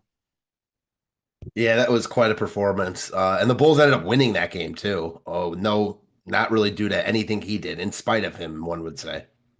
In spite of that is for sure. But in spite of us, you could still hit that like button if you enjoyed everything from Josh and Spags on the previous show. If you're looking forward to the playback show with Josh as well, or you could also show us a little bit of love. We wouldn't mind that either. Hit that like button, get us up over 500, over 600. We can start entertaining an exotic play of the night. Yeah, I'll dangle the carrot. I'll dangle the carrot. Look at that. Hosting. Seamless. Crab cakes in football. That's what Maryland does. But anywho, we've got a huge slate of basketball games today. 11 of them, 9 on the DraftKings main slate. And we're going to start parsing through some weird ownership. I'm kind of stalling here at the start because we got news. Micic is going to be out here on the Charlotte side of things, which I think I saw it in the chat. A lot of people having fun bringing up analogies of how Isaiah Wong night's going to go, but I'm going to leave that there. I'm just going to ask you, are we seriously thinking about Isaiah Wong on a slate where we have a ton of value already? I was more thinking about KJ Simpson. Am I off there? Me too. No, I like KJ Simpson, I think. I mean, maybe because there's both of them, neither of them on this slate, because we're going to have so much good value, but I do think flipping the build a little bit with playing an expensive center, because we've got a couple really good ones, but the best value plays are at center. So it's that type of slate where if you can find some hidden gems like a Wong or a Simpson, specifically Wong because he's so cheap, I get why he would have a role on this slate. Yep, it's going to be a wild one no matter what. And I mean, I obviously threw out a betting thread where I was kind of breaking down what I thought would happen. One thing I didn't expect to happen, Chris Paul available to play on Wednesday might be the last time you see him in a San Antonio uniform. I doubt they're going to necessarily trade him, but they could buy him out. He could potentially go somewhere else. He's obviously been a nice featured item there for him, but I'm on the over of 6.5 assists. I'm glad I did not lock that because I thought that was a pretty darn low number on De'Aaron Fox for his debut on a team that is number one in terms of assist percentage on made field goals in the entire NBA. So it's like north of 70% of the time they score a field goal, it's assisted. So Chris Paul has been a large part of that, but he's going to be playing. And of course, as we start this show, Donovan Mitchell ruled out for Wednesday. So your Cleveland Cavaliers, they didn't get it done against Boston. I apologize. I had a Boston +2 ticket, but Donovan Mitchell out. I don't know if it's going to like massively change anything. I don't think from a value perspective, we have anything with Karis LeVert, Ty Jerome, guess more minimal minutes. We'll see who ends up getting the start out of between them. And then who's the other guy that they'll bring into the mix from time to time. I'm pretty sure it's going to be one of LeVert or Ty Jerome, but yeah, Merrill, I suppose it could be. Oh, Craig Porter you're talking about. Craig Porter, the other guy, he'll maybe get a couple of minutes there on the back end. Didn't show up yesterday, but how do you feel about Donovan Mitchell right from the get-go being ruled out? I'm more with you than against you there. Like, there's so many good plays on this slate. I don't think the Cleveland guys are all of a sudden must plays. I will say I already liked Evan Mobley a lot. This just cements that for me. So he's a play I like as like a GPP play. We'll get to it in a little bit, I guess. But, you know, Garland already looks good. He still looks good. But I don't think it like catapults anyone into must-play territory. All right. Yeah, I don't think it catapults anybody either. Do you have any minutes concerns for Evan Mobley? He played 27, which is kind of weird. You don't. He did not play well last night. Back-to-back. Yeah, he did not. So I'll just talk about it now. He did not play well last night at all. Maybe his worst game of the year. And there was just a lot of talk afterwards about how, you know, Donovan Mitchell talking to him in the locker room afterwards. Atkinson spoke on it like it's one bad game. They're going to make it a point to feature him tonight. Maybe it's coach speak, maybe it's player speak, but this is a good spot for him. No Donovan Mitchell. I'm not concerned about the minutes. We know he can play big minutes in a competitive game. Many of his recent games have been foul trouble or blowouts, mostly blowouts. And then last night, he just did not play well. He's an all-star. He's having a great year. I expect a bounce back from him tonight. Yeah, maybe it's Mobley. Maybe it's Maybelline. Great commercials. Are they, though? I mean, we're singing the jingle right now, so I think they would consider them great commercials. A lot of hot chicks on Maybelline, so that's pretty neat. Anyway, we got some injury news that we definitely want to recap. We have Paul George upgraded to questionable, so my guess is he's playing basketball tonight, which kind of mucks it up as far as what I would want to do with Philly in the absence of Joel Embiid, Andre Drummond, Quentin Grimes not available, but Eric Gordon in, Kyle Lowry in, just a weird run out with the Philly news, if you ask me. We got Donovan Mitchell ruled out, so that's good to know, but we're still waiting on Dalen Terry, and yeah, that's actually going to matter on the Chicago side to me. We've got Lauri Markkanen on the Utah side of things, Jose Alvarado for New Orleans, Aaron Gordon for Denver. That's a game environment that I find to be pretty nifty. Is there one piece of news that you've got your eye on here? Because, yeah, I think Day'Ron Sharpe, weirdly enough, the guy that I omitted there at the end, I think he might end up being the most impact. No, there's no way that that's actually true when I say that out loud. What pieces of news are you paying attention to the most before we start breaking down this slate? Not one thing. The unexpected tonight on a night like this, trade deadline eve. You just don't know where the info is going to come from. So I think it's the type of night where you just got to be prepared for everything. There isn't like one big injury status right now that I'm anticipating. Or look, Micic, I think, was the biggest one, and we got it. So Micic and Mitchell, we just got both of those. I think the ones you talked about, Dalen Terry, like they're prevalent on this slate, but not slate altering. Yeah, not slate altering. We have ball out already. My thinking is just like if you're Chicago and somehow, some way you don't get out of Thursday unloading everybody that wants somebody, you've probably done it incorrectly. And so looking at some of the backups from Chicago, thinking about ways that maybe they run into more minutes. Buzelis is definitely somebody that worked out for anybody who fired it up yesterday. I don't expect 10 for 10 from the field, 4 for 4 from 3, but I do think that there's a world where the Chicago Bulls get more interesting as the night goes on. We'll see as we get to tip. And then this is tip to tip. We haven't done that in a while. Mainly because Jordan Klein's a mean person. He was mean to me yesterday, but we have 48 minutes. We're going to keep it professional now. Birds of a feather now. You ready to dive in, Matt? Let's get after it. Cool. We got Kelly Olynyk pulling a ton of ownership. Rashawn Holmes also pulling a ton of ownership, although if Vucevic ends up being the guy who ends up starting, not the Vucevic of Chicago, the Vucevic here over in Washington, it's going to be really uncomfortable to figure out exactly what you want to do in terms of punting center, but there's always Nikola Jokic, and we already have Jacoby Walter at 3,200. We're going to be adding one of those centers, and obviously you can play 2 on DraftKings, and then we have another piece that's going to show up here in some capacity, and I think it's going to end up being, I'm with you, where I think KJ Simpson ends up getting the start and Wong is coming off the bench, but I think we might get something of interest. You got Dame Lillard and Andre Jackson. Woo! He's on the other side of it, and I'm probably not going to do a whole heck of a lot to get away from these cheap 3K-ish Charlotte guys. But, I mean, I got to ask you right from the get-go, how are we going to be utilizing our center spots today? Because they are extremely valuable. Yeah, I mean, it's a slate where you got to get center right because out of these like 5, 6 really good options, a couple of them are going to smash at their respective price points. So, man, the tools love Olynyk. I'm worried about his minutes here. Even if he starts, I just don't know or think if he's going to play more than like 22 to 25 minutes max. Maybe he sees more, maybe not. I like the Wizards starter a lot. If it's Holmes, which I expect it to be, then I like Vucevic a lot in tournaments as a pivot. 3K. Holmes is another guy. I don't think we're going to see him play 35 minutes. He'll play more than Olynyk, but I don't think he's going to play like, again, 35 plus. Vucevic already looks really good in the tools. I like him as a pivot. If he happens to start, I like it the other way around, but not as much. Like I think Vucevic is just a play then if he's starting and you don't really think twice about it. I want to get your opinion on Olynyk before I talk about the expensive guys. So how do you feel about him? I'm not in love. He's a little bit overowned at 54%. If he starts, I'm still going to play some. Don't get me wrong, but I've got a nuke of the night from Toronto, and I'm looking forward to bringing it to the people. There's no props still available for this guy, so it's just so tilting, so unbelievably tilting. But I do think on a back-to-back, there's one omission from yesterday that I think is very noteworthy. You did have Mogbo end up playing 23 minutes, which I thought was pretty interesting. It was a competitive game against the Knicks. And I do think that there's a world where he maybe runs into a couple more minutes. You saw 6 minutes for Orlando Robinson. That didn't go very well, so they don't really care about that as much. But I think I know who Olynyk your only guy got is. 22. Oh, yeah, you should. 22 minutes for Kelly Olynyk. And it definitely makes some sense to get there. But I think mixing around some Toronto exposure to other pieces potentially could end up providing noteworthy for you because it's Toronto. They get the number one pace up matchup you could possibly run into. Memphis just playing at a breakneck speed all season long. This is just getting ridiculous.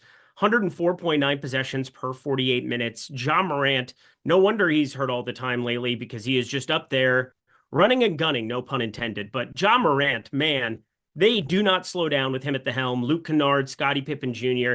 I think Toronto, even though we kind of expect them to get their teeth kicked in here, 10.5-point dogs, I think there's a lot of interest that I have in trying to fire everything there. And that kind of leads me into Jacoby Walter, who got kind of the surprise start. I didn't expect him to start yesterday, that's for sure. But shooting guard, small forward, 3,200. For those who don't know, I play 150 lineups like I am tonight. And then my guy, Matt Belman, generally plays one or two in the highest stakes tournaments over on DraftKings. And I'm curious if Jacoby Walter currently makes the cut for you or not. Yeah, I think right now, if I were submitting my lineup, he'd be in it. Small forward shooting guard eligibility is just really helpful when you get guys this cheap that are starting. Blowout, like it doesn't matter with him. He's going to get minutes regardless. The pace you talked about, he's 3,200. Talented, came out after his freshman year from Baylor, was a first-round pick this year. I like his game. He's not a must-play by any means. He only projects for 22 fantasy points. But, yeah, I think as of right now, like, if we get, like, Justin Champagnie starting for Washington, then maybe he's a play over Walter, but I think they're similar. But as of right now, yeah, I think he's a really strong play in all formats at that price with that positional eligibility. Yeah, I mean, the thing about Justin Champagnie is like his minutes have been so ridiculous when he does start. I would really prefer he didn't because I don't want to play him. I really I feel don't. that. Not on this slate, not today, not against Brooklyn in the slowest pace matchup. Did you know Brooklyn? I mean, they've been playing around 96 possessions per 48 minutes over the last like dozen games. They're down to 93 and change. Like they are playing lethargically slow for the year overall 2025. No, not with the personnel you wouldn't. Right. Not only that, but they can't shoot. So it really sucks. But Cam Johnson being back there, I have no idea what to make of Cam Johnson's minutes on the other side of this one. Obviously, with J-Val now gone in that center position, we're going to have a lot to discuss as things are turning out here. But this is probably the main thing is that we have 3 games locking at 7 p.m. Eastern time. Toronto's not one of them. Washington's not one of them. I think center needs to be very, very volatile for this show. Like, I don't want to say anything concrete about center. I think my nuke of the night definitely can be played alongside centers, and that's kind of the important part. But I definitely think it's extremely fragile. And if I was trying to tell you to do anything, just watch the playback show with Josh after this. He's going to be going solo, riding solo. I can't believe my mind went there. But 7:30 p.m. Eastern time, we're going to really figure out what the hell we want to do with our centers. The only thing I can say guaranteed about the center position is that Jokic will smash because he does every single game he plays. And the more value comes out, the more I'm inclined just to play Jokic because, yeah, you're skipping over some center value, no doubt. But, man, like, we've seen it time and time again. Him, the center value puts up 25 to 30 at 3,500, but Jokic puts up 85. And then all of a sudden, like, you're dead without him. I'm not saying that's going to happen here, but if you get a close game with the Pels, which is possible, certainly possible, why wouldn't it be? Then Jokic is the highest upside of anyone on the slate. And there's also Wemby. So, yeah, I agree with you. We have to be fluid with the center position here, but Jokic, the more value that comes out, the more I'm just thinking about jamming him in. Well, speaking of value, we did get the Karis LeVert starting news. So here we are, 4K Karis LeVert. We'll talk about him. I'll pull it up on FanDuel here as well. But starting lineup for the Cavs tonight, Garland, LeVert, Strus, Mobley, Allen. This kind of solidifies LeVert as, I think, a pretty interesting target. Now, he just came back. I don't want to go crazy as far as what a minute's upside can be. And it's the first window of games, but we saw him play 23 minutes in that first game back. Looked pretty decent there. Not a good night for him. Only played 17 minutes yesterday, but obviously him, Ty Jerome, 17 and 15 minutes respectively. I thought that there was a world where we got a late downgrade for Donovan Mitchell, and surely enough, that ended up happening.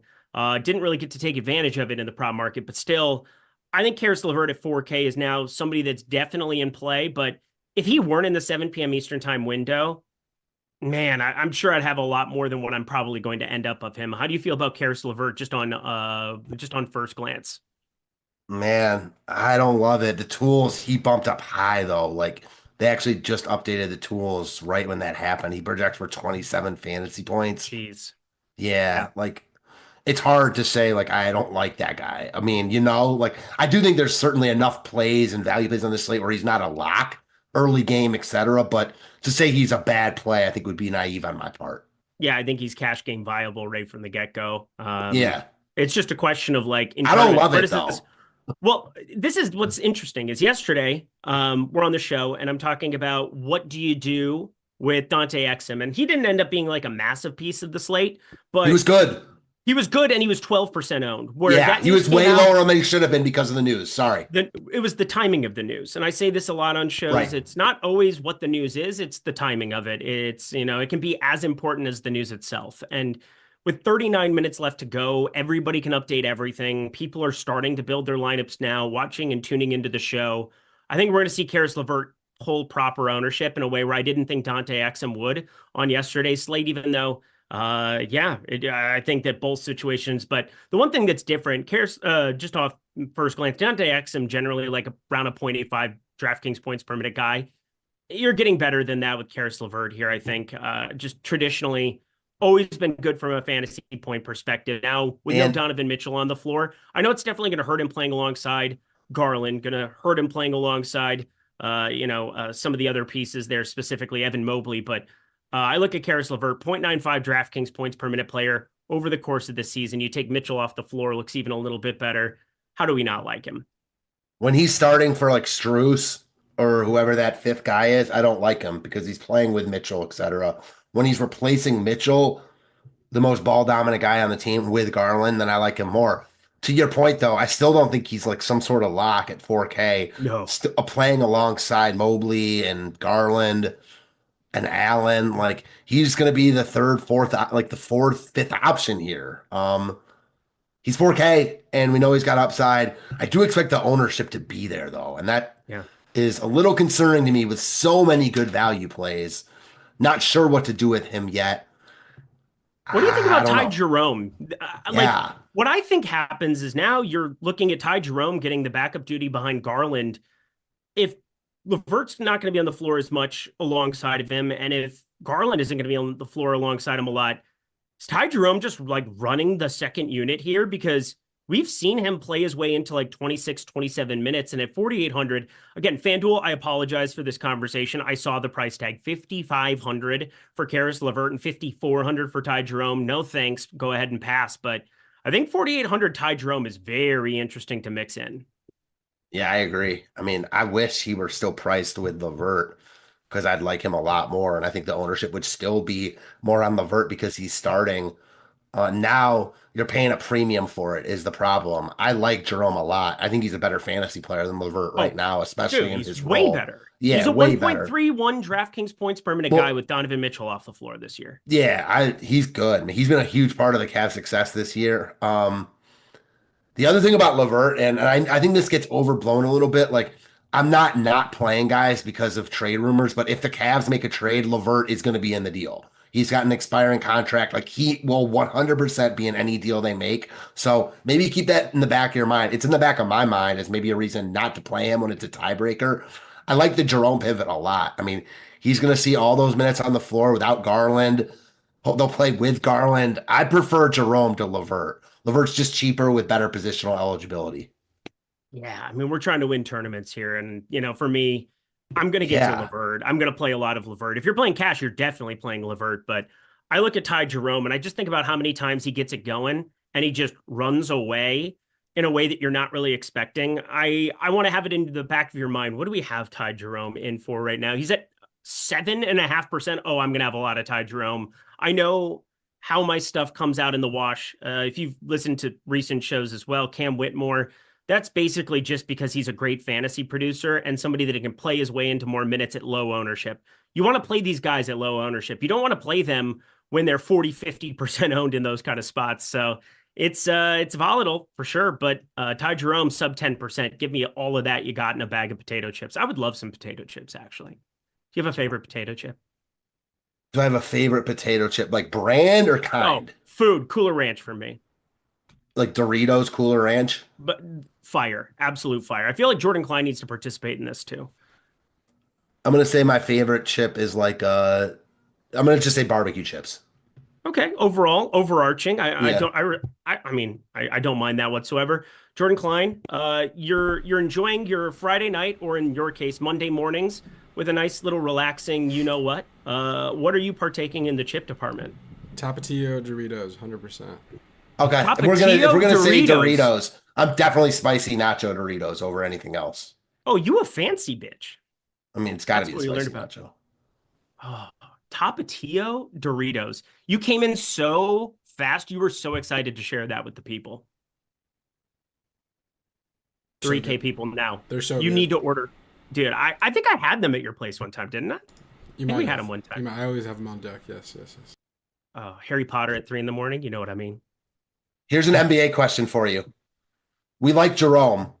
Jerome or a guy like KJ Simpson? Who do you prefer? Well, that we'll get there. It's going to depend on the starting lineup because, again, I think that's kind of what's in flux for me right now. And these are both early games. It's so annoying, but man, Karis LeVert looks good. I'm very curious what we have as far as the minutes breakdown because, Wong's not really getting anything right now. And KJ Simpson pulling around 16% ownership. Nothing crazy, but obviously he's been priced up for the situation, for the potential of the situation, which I respect. I respect DraftKings doing that because, like, he's been playing in the rotation. He's been a guy that's been more involved. I wish we could have got him, with point guard, shooting guard, but such is life. Nick Smith Jr., shooting guard, small forward, 5K now. I'm just kind of working through Charlotte. I think Charlotte's an interesting one to talk about, and we can kind of like pick and choose our spots if there's tournament plays, but KJ Simpson's pulling 16.5% ownership at the moment. That's the assumption that he starts. I like Ty Jerome a lot more straight up.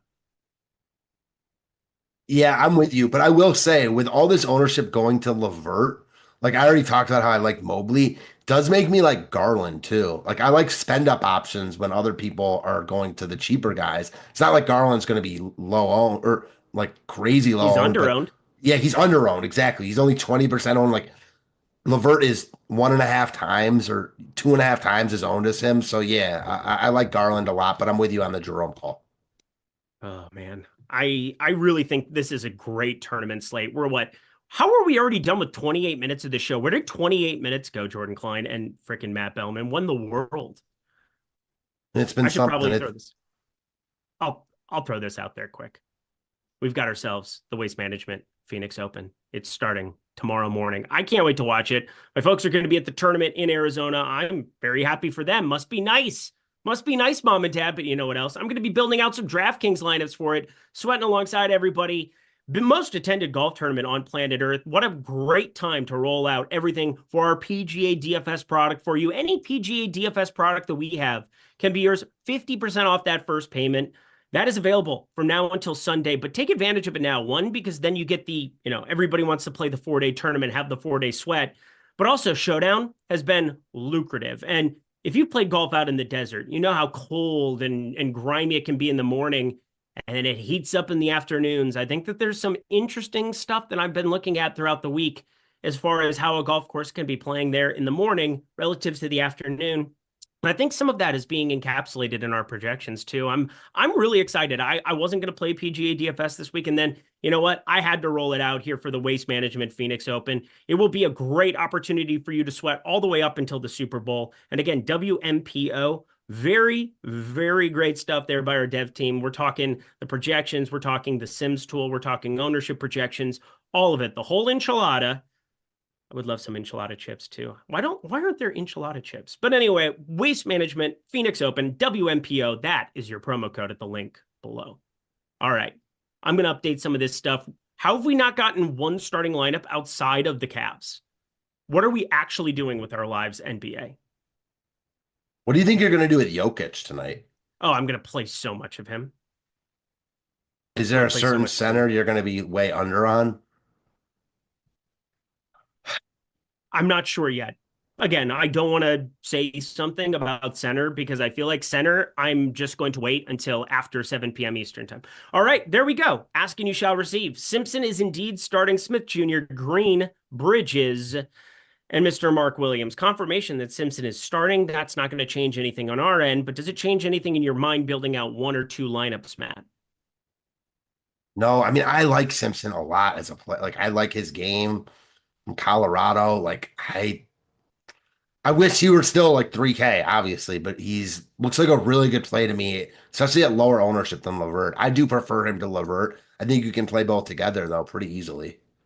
Oh man, we just got a ton of news now rolling in, and then I have a ton of super chats. Jordan Klein, please tell me the last super chat that was answered on the previous show to make sure that I can get everything answered. But just to explain what I was saying, everybody from Memphis is in. All of the Memphis guys are in that game. So it's going to be basically the Toronto or pass side of things. Marcus Smart in, John Conchar in. I think I saw Clark and Vince Williams in as well. Just bleh as far as Memphis goes. Yeah, but what about the other side of that game? And I know we've talked about a lot of the cheap guys. What about Scotty Barnes? Weak small forward position. And if Toronto is in this game, you'd think without Quickly, Barrett, et cetera, it's going to have to be the Scotty Barnes show. We'll get to Nuke of the Night. We got to talk more about Toronto. I think it's very, very important for me coming up after this. Plus, we'll get the starting lineups of other spots. But Jordan, last super chat that was answered was... None of them. Josh didn't answer anyone. Go ahead. Josh answered 0 of them. Way to go, Josh. GH, welcome to Team Stokastic. We love to see it. Sean Geezy, $20. My guy, Sean, I saw it, man. 30K, retweeted you. Couldn't believe... You just keep this thing rolling, man. It is so fun to watch. Took down the main on FanDuel last night for 30K. Always appreciate the insight you guys provide, and it always factors into my process. Question, who are you most concerned about being traded mid-slate and causing problems? The Chicago Bulls. I will break that down a little bit further as well. Wait, what? Alex R available to play?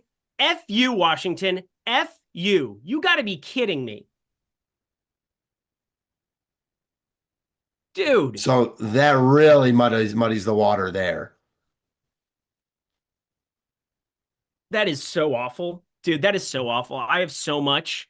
DK, my guy, I apologize ahead of time. My guy, DK DFS, Danny from these shows.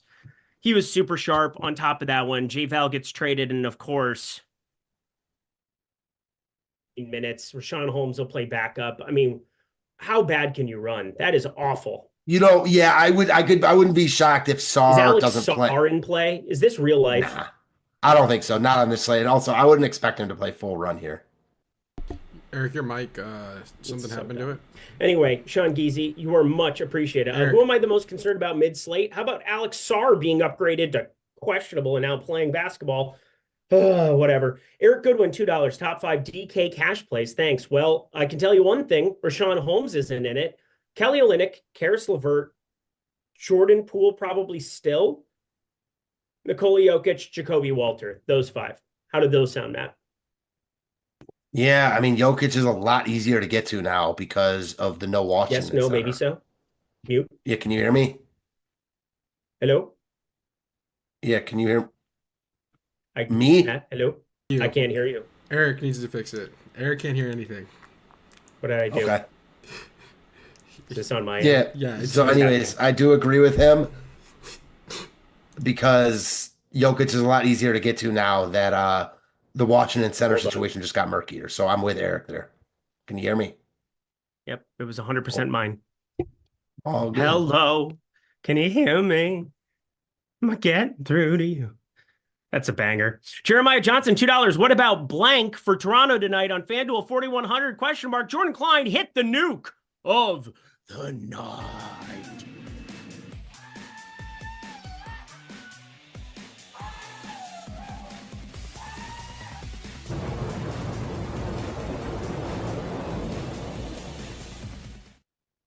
Nothing to see here. Super professional. That is really the only way I know how to do things. What I need is a Shure mic as opposed to this Yeti that is now just dying on me. Anyway, Matt Belman, very important to know, who is your nuke of the night for this evening? Talked about him a little bit earlier, not getting any ownership. Love him even more with Mitchell out. Evan Mobley, my nuke of the night. He's going nuclear here. Evan Mobley going nuclear. Man, if that one works out, man, it's going to look really, really nice. Again, the minutes were just so weird, and he didn't play till he was in at the beginning of the fourth quarter and then didn't come back until like the 2:30 mark. But he was 0 for 4 from 3. He's 2 for his last 17 from 3. Evan Mobley, our cash cow, on over 1.5 threes for like a month long. Things have been brutal. Chris Paul is starting next to De'Aaron Fox. Oh my God, this is so tilting. Whatever. I'm going to move on and continue on telling you about my nuke of the night. It's, of course, Chris Boucher. You should know by now my love affair that I have with Chris Boucher. He didn't play yesterday. And the Mogbo thing is one thing. The Kelly Olynyk is going to potentially start thing is completely another one. But if you're going to try to take shots on anybody, it goes right into the playbook of Cam Whitmore. You might as well get paid off when you're right. And if you get Chris Boucher, who didn't play yesterday, to show up and go out there and play more than expected, or, which is also very likely, this game just blows out into infinity and beyond, Chris Boucher was basically just sick. He's going to be fine. He played on the second. He got up to 16 minutes there, but when you don't have Barrett, when you don't have Emmanuel Quickly, there's an opportunity for usage to be had. And does Abaji really want it? Does Walter really want it? Does Davion Mitchell really want it? I don't know, but I know Chris Boucher, for every damn minute he's on the floor, he's going to revel in the fact that he is not next to RJ Barrett and next to Emmanuel Quickly. My nuke of the night at power forward, 3,600, and over on FanDuel, 4,100. Nuke of the night, Chris Boucher. How do you feel about him? I like him a lot. I think there's a lot of good value plays on this slate, and he's not going to get any ownership, but we talked about our concerns with Olynyk. They're missing guys. We know he can smash in minutes, so I think it's a good call, man. I knew you were going there from when we talked about it earlier, so it's no surprise to me, but I like the call a lot.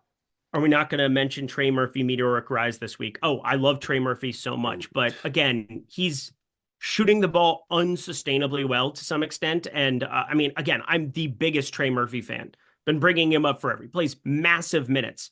I'm sure I'll have a little bit again, but I don't know if I want to prioritize Trey Murphy, especially if you get Aaron Gordon out there running around guarding him for however many minutes Aaron Gordon can play basketball. But Eric confirmed UVA homer. I'm not sure that is the case. Let's see. Wembanyama, people just putting ridiculous, of course we knew he was going to be starting. Hunter also going to be starting. I think we were expecting that. So nothing to really be changed. He started last game, so I don't know any reason that we wouldn't think that he was going to start this time around. Other starting lineups: Chris Paul, De'Aaron Fox, Devin Vassell, Harrison Barnes, Victor Wembanyama. They're going to try to make it work. Paul and Fox on the floor together. I can tell you one thing. I'm happy I only have half a unit on Fox over 6.5 assists, because this is probably not going to go well. Yeah, they could still, it's the Hawks, right? I'm sure Fox is going to have the ball in his hands a lot. Great spot for Wemby. I wouldn't be that worried about Chris Paul. It's not ideal, don't get me wrong, but I don't think it's like a bet killer. I saw your analysis earlier. I liked it. I think you can ride with it and still feel confident in your reasoning, etc. All right, I'm going to update everything, give this a fresh spin. The ownership on Kelly Olynyk has come down pretty precipitously. And again, this is kind of what I'm looking at with the Toronto side. I don't think it's like a foregone conclusion that we know exactly the way that this starting lineup pans out, but we're accounting for that. I think he's sitting around 46% ownership now. Jacoby Walter, 43.5%. I think Walter ends up in my lineups no matter what. I think also he's not going to project out well. Chris Boucher does not project out well, but I'm going to take those shots at 3,600 to get to a little bit over on DraftKings because of what that upside can be. And he's the only freshie, the only guy who did not appear in the game yesterday, but I got a couple of random tournament darts that I'm also playing on the Toronto side. And this is what I wanted to ask you about, because I think Grady Dick, somebody that was very important to a lot of people, including Jordan Klein with the graphics yesterday. Jamal Sheed, I find to be somewhat appealing at 3,100 if this game goes completely sideways. You give me some blowout Jamal Sheed in my life at 3,100, that could be a way to get different off of some of the Jacoby Walter, some of these other 3,100, 3,200 pieces that are in this price range. And then, I'm assuming that we get Davion Mitchell out there for the start, but I really don't want to play him. I don't think he can eat up enough usage to really be that interesting.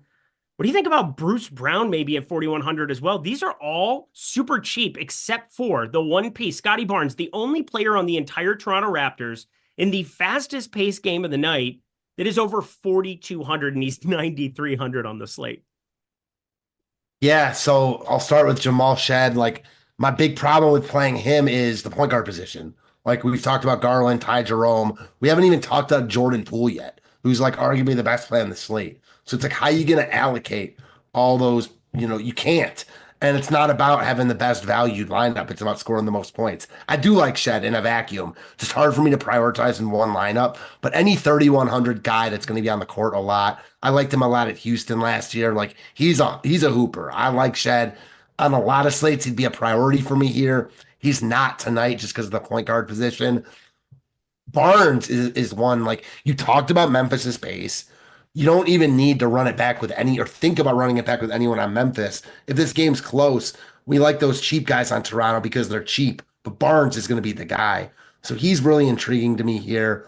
It's just a matter of whether you want to allocate the funds for him when you've got other really good spend up options. So I like Toronto a lot, like again, in a vacuum.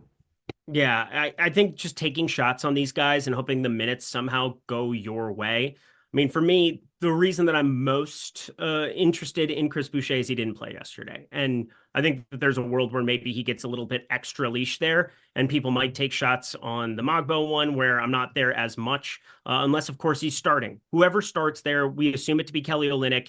Kelly Olynyk starts. He's a really, really, really good play. But there's a lot of other really good plays on today's slate. I just updated everything. Rashawn Holmes still pulling quite a bit of ownership there at 3,400, and I'm trying to focus mostly on some of these early games as we get into the later windows of games, and we can talk about Jokic and how interested we are there. Aaron Gordon, what happens if he ends up out, and trying to get to some more Denver pieces. But I think just trying to figure out exactly what we can get you in this early window or what we should be prioritizing, and then letting Josh take over on the playback show in 18 minutes makes the most sense to me, and I think it's going to be the most helpful to you.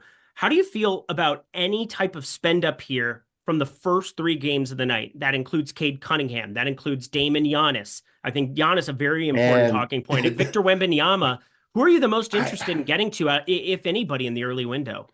I like all these guys, and I feel like they're not going to get as much love as they should because they're in the early spot. And I can't argue with that because the flexibility, we don't know what we don't know, as the saying goes, of what's going to happen. So it's hard to plug in that much salary early. But man, like you're talking about a 15% owned Giannis in Charlotte. Like, yeah, I can get on board with that.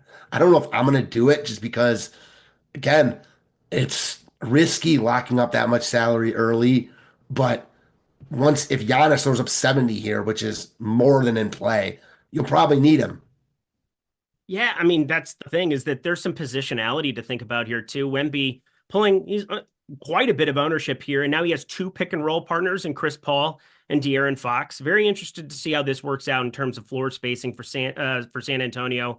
I thought Fox was a good acquisition for them, and I think Levine is going to fit what Sacramento's trying to do on their side a little bit better too. Just 44% three-point shooter. I don't know if he continues to do that, but right around a career 38% three-point shooter. It is definitely an improvement over anything you've been getting from that position from De'Aaron Fox for quite some time. But I look at Wemby pulling like 31% ownership. That's interesting over on DraftKings. I think FanDuel, where you're able to get him over to the power forward spot, is always a little bit more appealing. I think if I were playing both sites today, I would really try to get myself to some power forward of it there. But you also have Kelly Olynyk with power forward eligibility, which just kind of changes the game on FanDuel. DraftKings, center only. They're extremely valuable spots with Jokic, Wemby. Domantas Sabonis is not on this slate anymore because, well, he's in the evening window, so I'm just looking at the FanDuel stuff there. I think it's going to be very difficult for him and DeRozan and Levine to all achieve a ceiling together there in that environment. Malik Monk as well. But I look at this DraftKings slate specifically, and so many centers that are just tough to get to. I'd want to. Is there anything from the mid-range that we should be looking at in these first three games? Because I have a number of interesting possibilities there. Yeah, Darius Garland, 7,600, no Mitchell, under-owned. I mean, great matchup in a game I think is going to be competitive. Give me Garland and Mobley when everyone plays LeVert. I think that's a really, really good way to get different. I'm very aware that Alex Sarr is playing basketball today. I would like to not talk about that right now. Thank you so much. That starts at 7:30 p.m. Eastern time, so that is useful. Darius Garland, very, very interesting to me for sure. Evan Mobley, very, very interesting to you. I'm going to give him a tiny bit of a boost so I can get at least to a little bit. There's also the question of anything that we should be getting to on the Milwaukee side where it's Dame and Giannis, and I can't imagine that there's a better tournament play from the early window than Bobby Portis, who just, I feel as though we're just taking crazy pills and nobody wants to take any shot on him. 5,600. If this game blows out, where it's just an 11 and a half point spread, how many times have we seen Bobby Portis shut down the world? And it's like he's sub 1%. Now, there's going to be a lot of guys like this on this slate, but I mean, power forward eligibility, I don't have to play him at center. There's a world where, right now he's got 25 and a half projection. I want to roll the dice on some Bobby Portis in this spot with no Chris Middleton there. Yeah, I get it. He was out for personal reasons, right? Correct. Not injury. Yeah, so not overly concerned about that. I like it, man. Again, it's just about locking up the spot early. Like Portis could be a really smash play, or he could kill you on a night like this with so much good value, especially with more value that we just don't know about. Imagine we get a Bulls deal like where Vucevic is traded or something. Like, not saying that's likely, but tonight's the night where stuff like that can happen. Swear to God, the Alex Sarr stuff is making me feel like the Grady Dick stuff from yesterday. Do you think he could start with Holmes? Play him at the 4? I mean, that was like early in the season, I believe. But no Kuzma now. Yeah. Mm-hmm. Like, I don't think so either, but it's in the realm. I think Koulibaly is more than likely your 4, just in that current construction as a team. Like, again, everything's on the table, but I think you give Carrington and George the opportunity to run amok below Koulibaly. I think those 3 are probably your 2 through 4. I think we're both agreeing Poole and Sarr for sure in the starting lineup. Again, this Sarr thing is so tilting. And then Carrington, George, Koulibaly, however you want to say it. I am very much convinced that's your starting 5. But hey, anything is on the table. It's trade week. Yeah. Another guy that I want to get your opinion on. There's so many plays on this, so you can't talk about everyone, but guy that really is looking good in the tools, and he's starting to, like, his price is getting lowered while his minutes are increasing. Zion. Yeah, Zion is fascinating. Let's talk about the spend ups throughout the entire board. I wanted to bring that up earlier, but we've got Jokic 12-8, sub 17% ownership. Yeah, give me more than that. Giannis 16%. I have more than that as well. You can't reverse engineer your lineups to go get these high spend ups. And I think there's just a clear cut tier where it's Jokic, Giannis, Wemby, and they're just on a different planet. And Jokic is on a different planet altogether. And now that we don't have a punt center with the Washington side, I think we're looking more at some of these Walter type punts, shooting guard, small forward. And I think we have an opportunity to potentially get to more Jokic than what I was before, purely because I'm not punting both of those spots in the lineup with an Olynyk and with, Rashawn Holmes type. But I do think Jokic is the guy I'm going to end up with the most. It seems as though Victor Wembanyama, the guy that the field is getting to the most. I don't know if that ends up being the case. That seems a little bit aggressive, especially with De'Aaron Fox in there now. That is definitely a replacement over Stephon Castle that I think commands a little bit more usage. But amongst those 3 spend ups, who would you be clicking into your 1 lineup tonight? I'd love to get to Jokic if possible, but man, it's tough. Like, he's 12-8 now. He's 2K more than Wemby and 1K more than Giannis. So I'm not sure yet. I will play one of them. I'm not sure which one it's going to be yet, though. I know I only have 12 minutes, but yeah, we got 12 minutes. Well, no big deal. Just crunch time, sir. How do you feel about Tyrese Maxey, no Joel Embiid out on the floor as well? Because this is one I'm wrestling with big time with Paul George back. I love Cade and Maxey, but like, I can't get there at the point guard position when we've got KJ Simpson, Darius Garland, Jordan Poole, 3 guys that I think are 3 of the top 7, 8 plays on the slate. So I can't get to those guys, even though you told me Maxey or Cade went for 60 plus here fantasy points, or Trae Young for that matter. Like, I wouldn't be shocked at all. Throw Dame in that group also. We got from News God 2 things. First, how much Kelly O are you getting to? I capped him at 50% for now. I want to see the starting lineup, and I'll figure out exactly what's going on after the fact. Again, all the more reason to jump in and check out playback. And 2, the lotion play. You know what? I'll put the lotion on the skin. I'll entertain that for once. Again, we are not over 600 likes, so we can't do the you-know-what of the night. That is for sure. But who's going to put the ball in the basket? I feel like Tyrese Maxey, now that I just said that, sounds like fun. Yeah, that's a good one. I'm going to roll with KJ Simpson. Oh, my God. Really? Yeah, I like him a lot here. Yeah, he's getting ownership. I'm not really sure where I'm going with this play. Like, it guide me. What type of guy am I choosing here? I'm not Yoda. I'm not going to guide you anywhere. Okay, well, My thank God. you. You're welcome. Let me I'm pull going it to up stay here. with I was KJ just being Simpson a then. dick. KJ Simpson. Yeah, I mean, he's fine. KJ Simpson, I thought was going to be like a big part of this slate, but the more we get value, he's just sitting there at 4,200. He's fine. I think he's just going to be a guy who shows up in a couple of my lineups here, but I prioritize some of Jalen these Terry out. Oh, Dalen Terry's out from the Chicago Scratched. side. Okay. So Yeah. it's just one less body, and I'm hoping that all of the bodies, let the bodies hit the flow. Let the bodies hit the flow. I'm hoping somehow, some way, Chicago. Can we get Buzelis starting tonight for Lonzo Ball? That would make me very happy. That would be something. You know what? I'm going to give you guys you got over 600 likes. Hit the thing, Jordan. Hit the thing.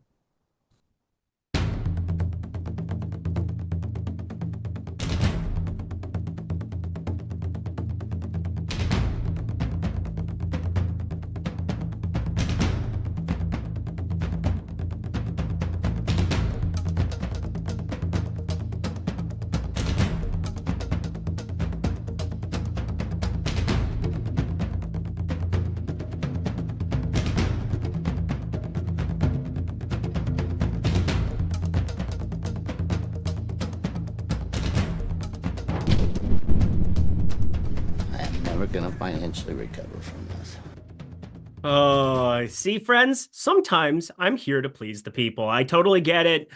Well, kind of tipped my hand, I suppose. But Matt, do you have a favorite exotic for this evening slate? My favorite exotic. Yes,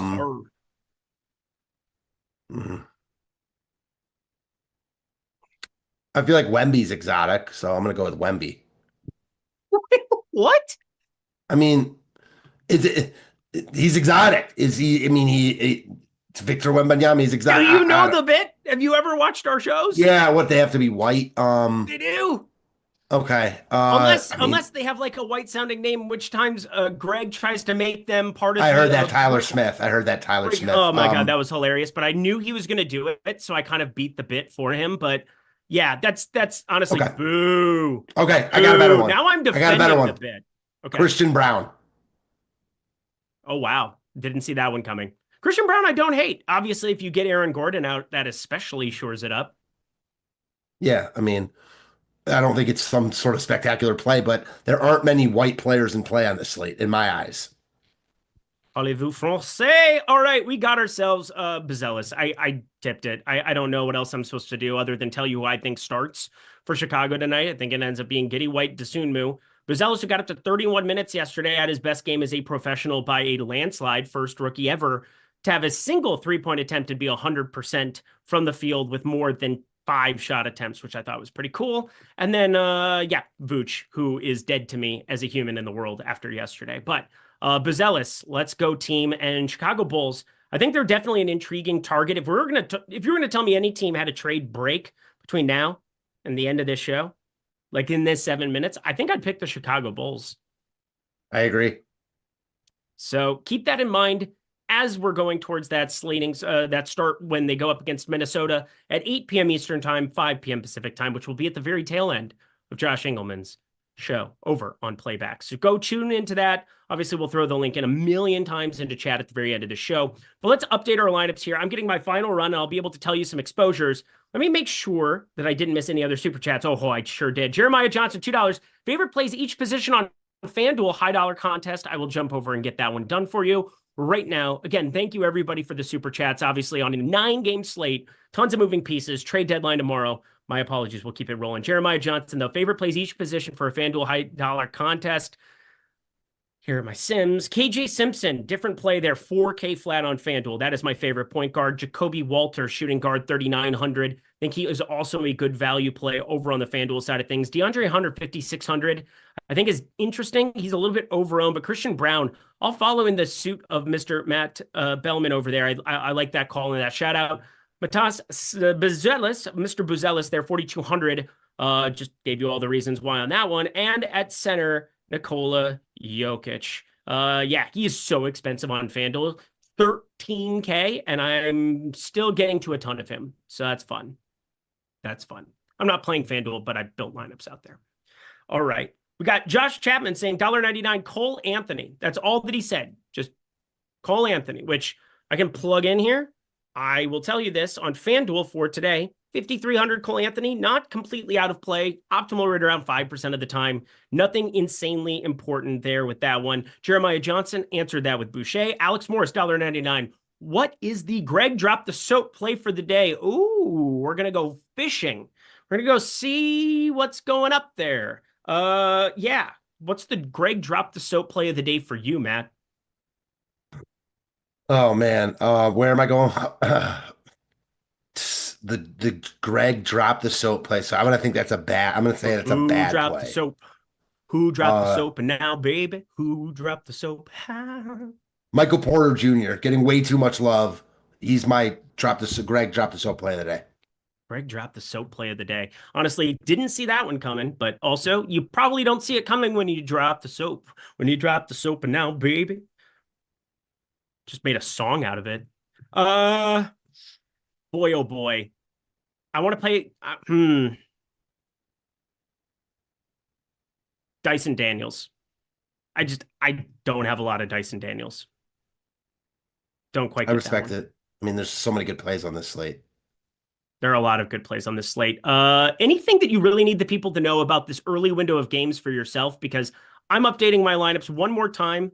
Getting everything updated. We got, 4 minutes to throw them in there. I feel pretty good, but I have 70% Karis LeVert. That is a big number. Yeah, I mean, I get it, though. Like, he looks really good here. I got to boost a little Jerome. Send it in, Jerome. Can't wait. What are you doing with Jordan Poole? Probably going to be miserable and play a lot of him. I don't know yet. I want to see the starting lineup. And obviously that next window of starting lineups is very, very important to my lineups and your lineups. And I think everybody's lineups, really. Sure. Oh, boy. Did you play anything from the early game that isn't a Cleveland Cavalier? And I am Simpson. Yeah, and Simpson. No. Oh, man.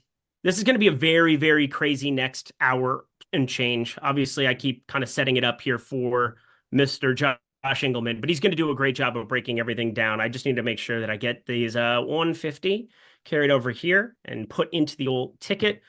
Do we have any other questions in Super Chats? Doesn't look like it. Man, we did a pretty good job. Also, this was the fastest show that I can ever remember. Same. Yeah. Anything else from anybody there? Who is going to make or break your night tonight, Matt? I think Jordan Poole. Jordan Poole is? Are you under? Are you not playing him? I am playing him. Oh, you are? Okay. As of right now, I mean, things can change. Things can change. Yeah. He's pretty unavoidable. And it sucks too, because it's Brooklyn and they're going to play at like 2 miles per hour. It's like the sloth from Zootopia. That guy. You saying that has me really hesitant to play him, not going to lie. Well, that wasn't the intent. It was just I know. A bit. No, I'm talking about earlier when you talked about how they play at such a slow pace. It kind of sunk in like he's going to be super chalky. It's still Jordan Poole. It's the Wizards. Like, I don't love it. I think my main lineup, I'm going to go Jerome and LeVert in this early window. Okay. I respect that. I don't know if I do. That's the problem. It's really the problem, is I'm not sure. 6% Ty Jerome seems really low. I have a feeling we get to flip and he's going to be higher owned, but that seems to be the way that it goes from time to time. I am okay with that. We covered all of the early stuff. We covered our favorite spend ups. We covered some contrarian value plays, some really interesting starting lineups that are about to get going right now over on Playback with Josh Engleman. Matt and I are going to get the heck up out of here, but any final words for the people as we leave today? No, I ended up playing a bunch of Cleveland, so I'm playing more early than I wanted to, but such is life. Such is life, friends. Thank you for hanging out with us for the fastest hour show that I can ever remember doing this, because we just had tons to talk about, tons to get to, but don't go anywhere. Actually, you need to go somewhere to the chat, click on playback, jump over and go see Josh right now as he starts the solo hour. Click. We'll get ourselves out of here. Jordan Klein, thank you so much. We'll see you guys tomorrow.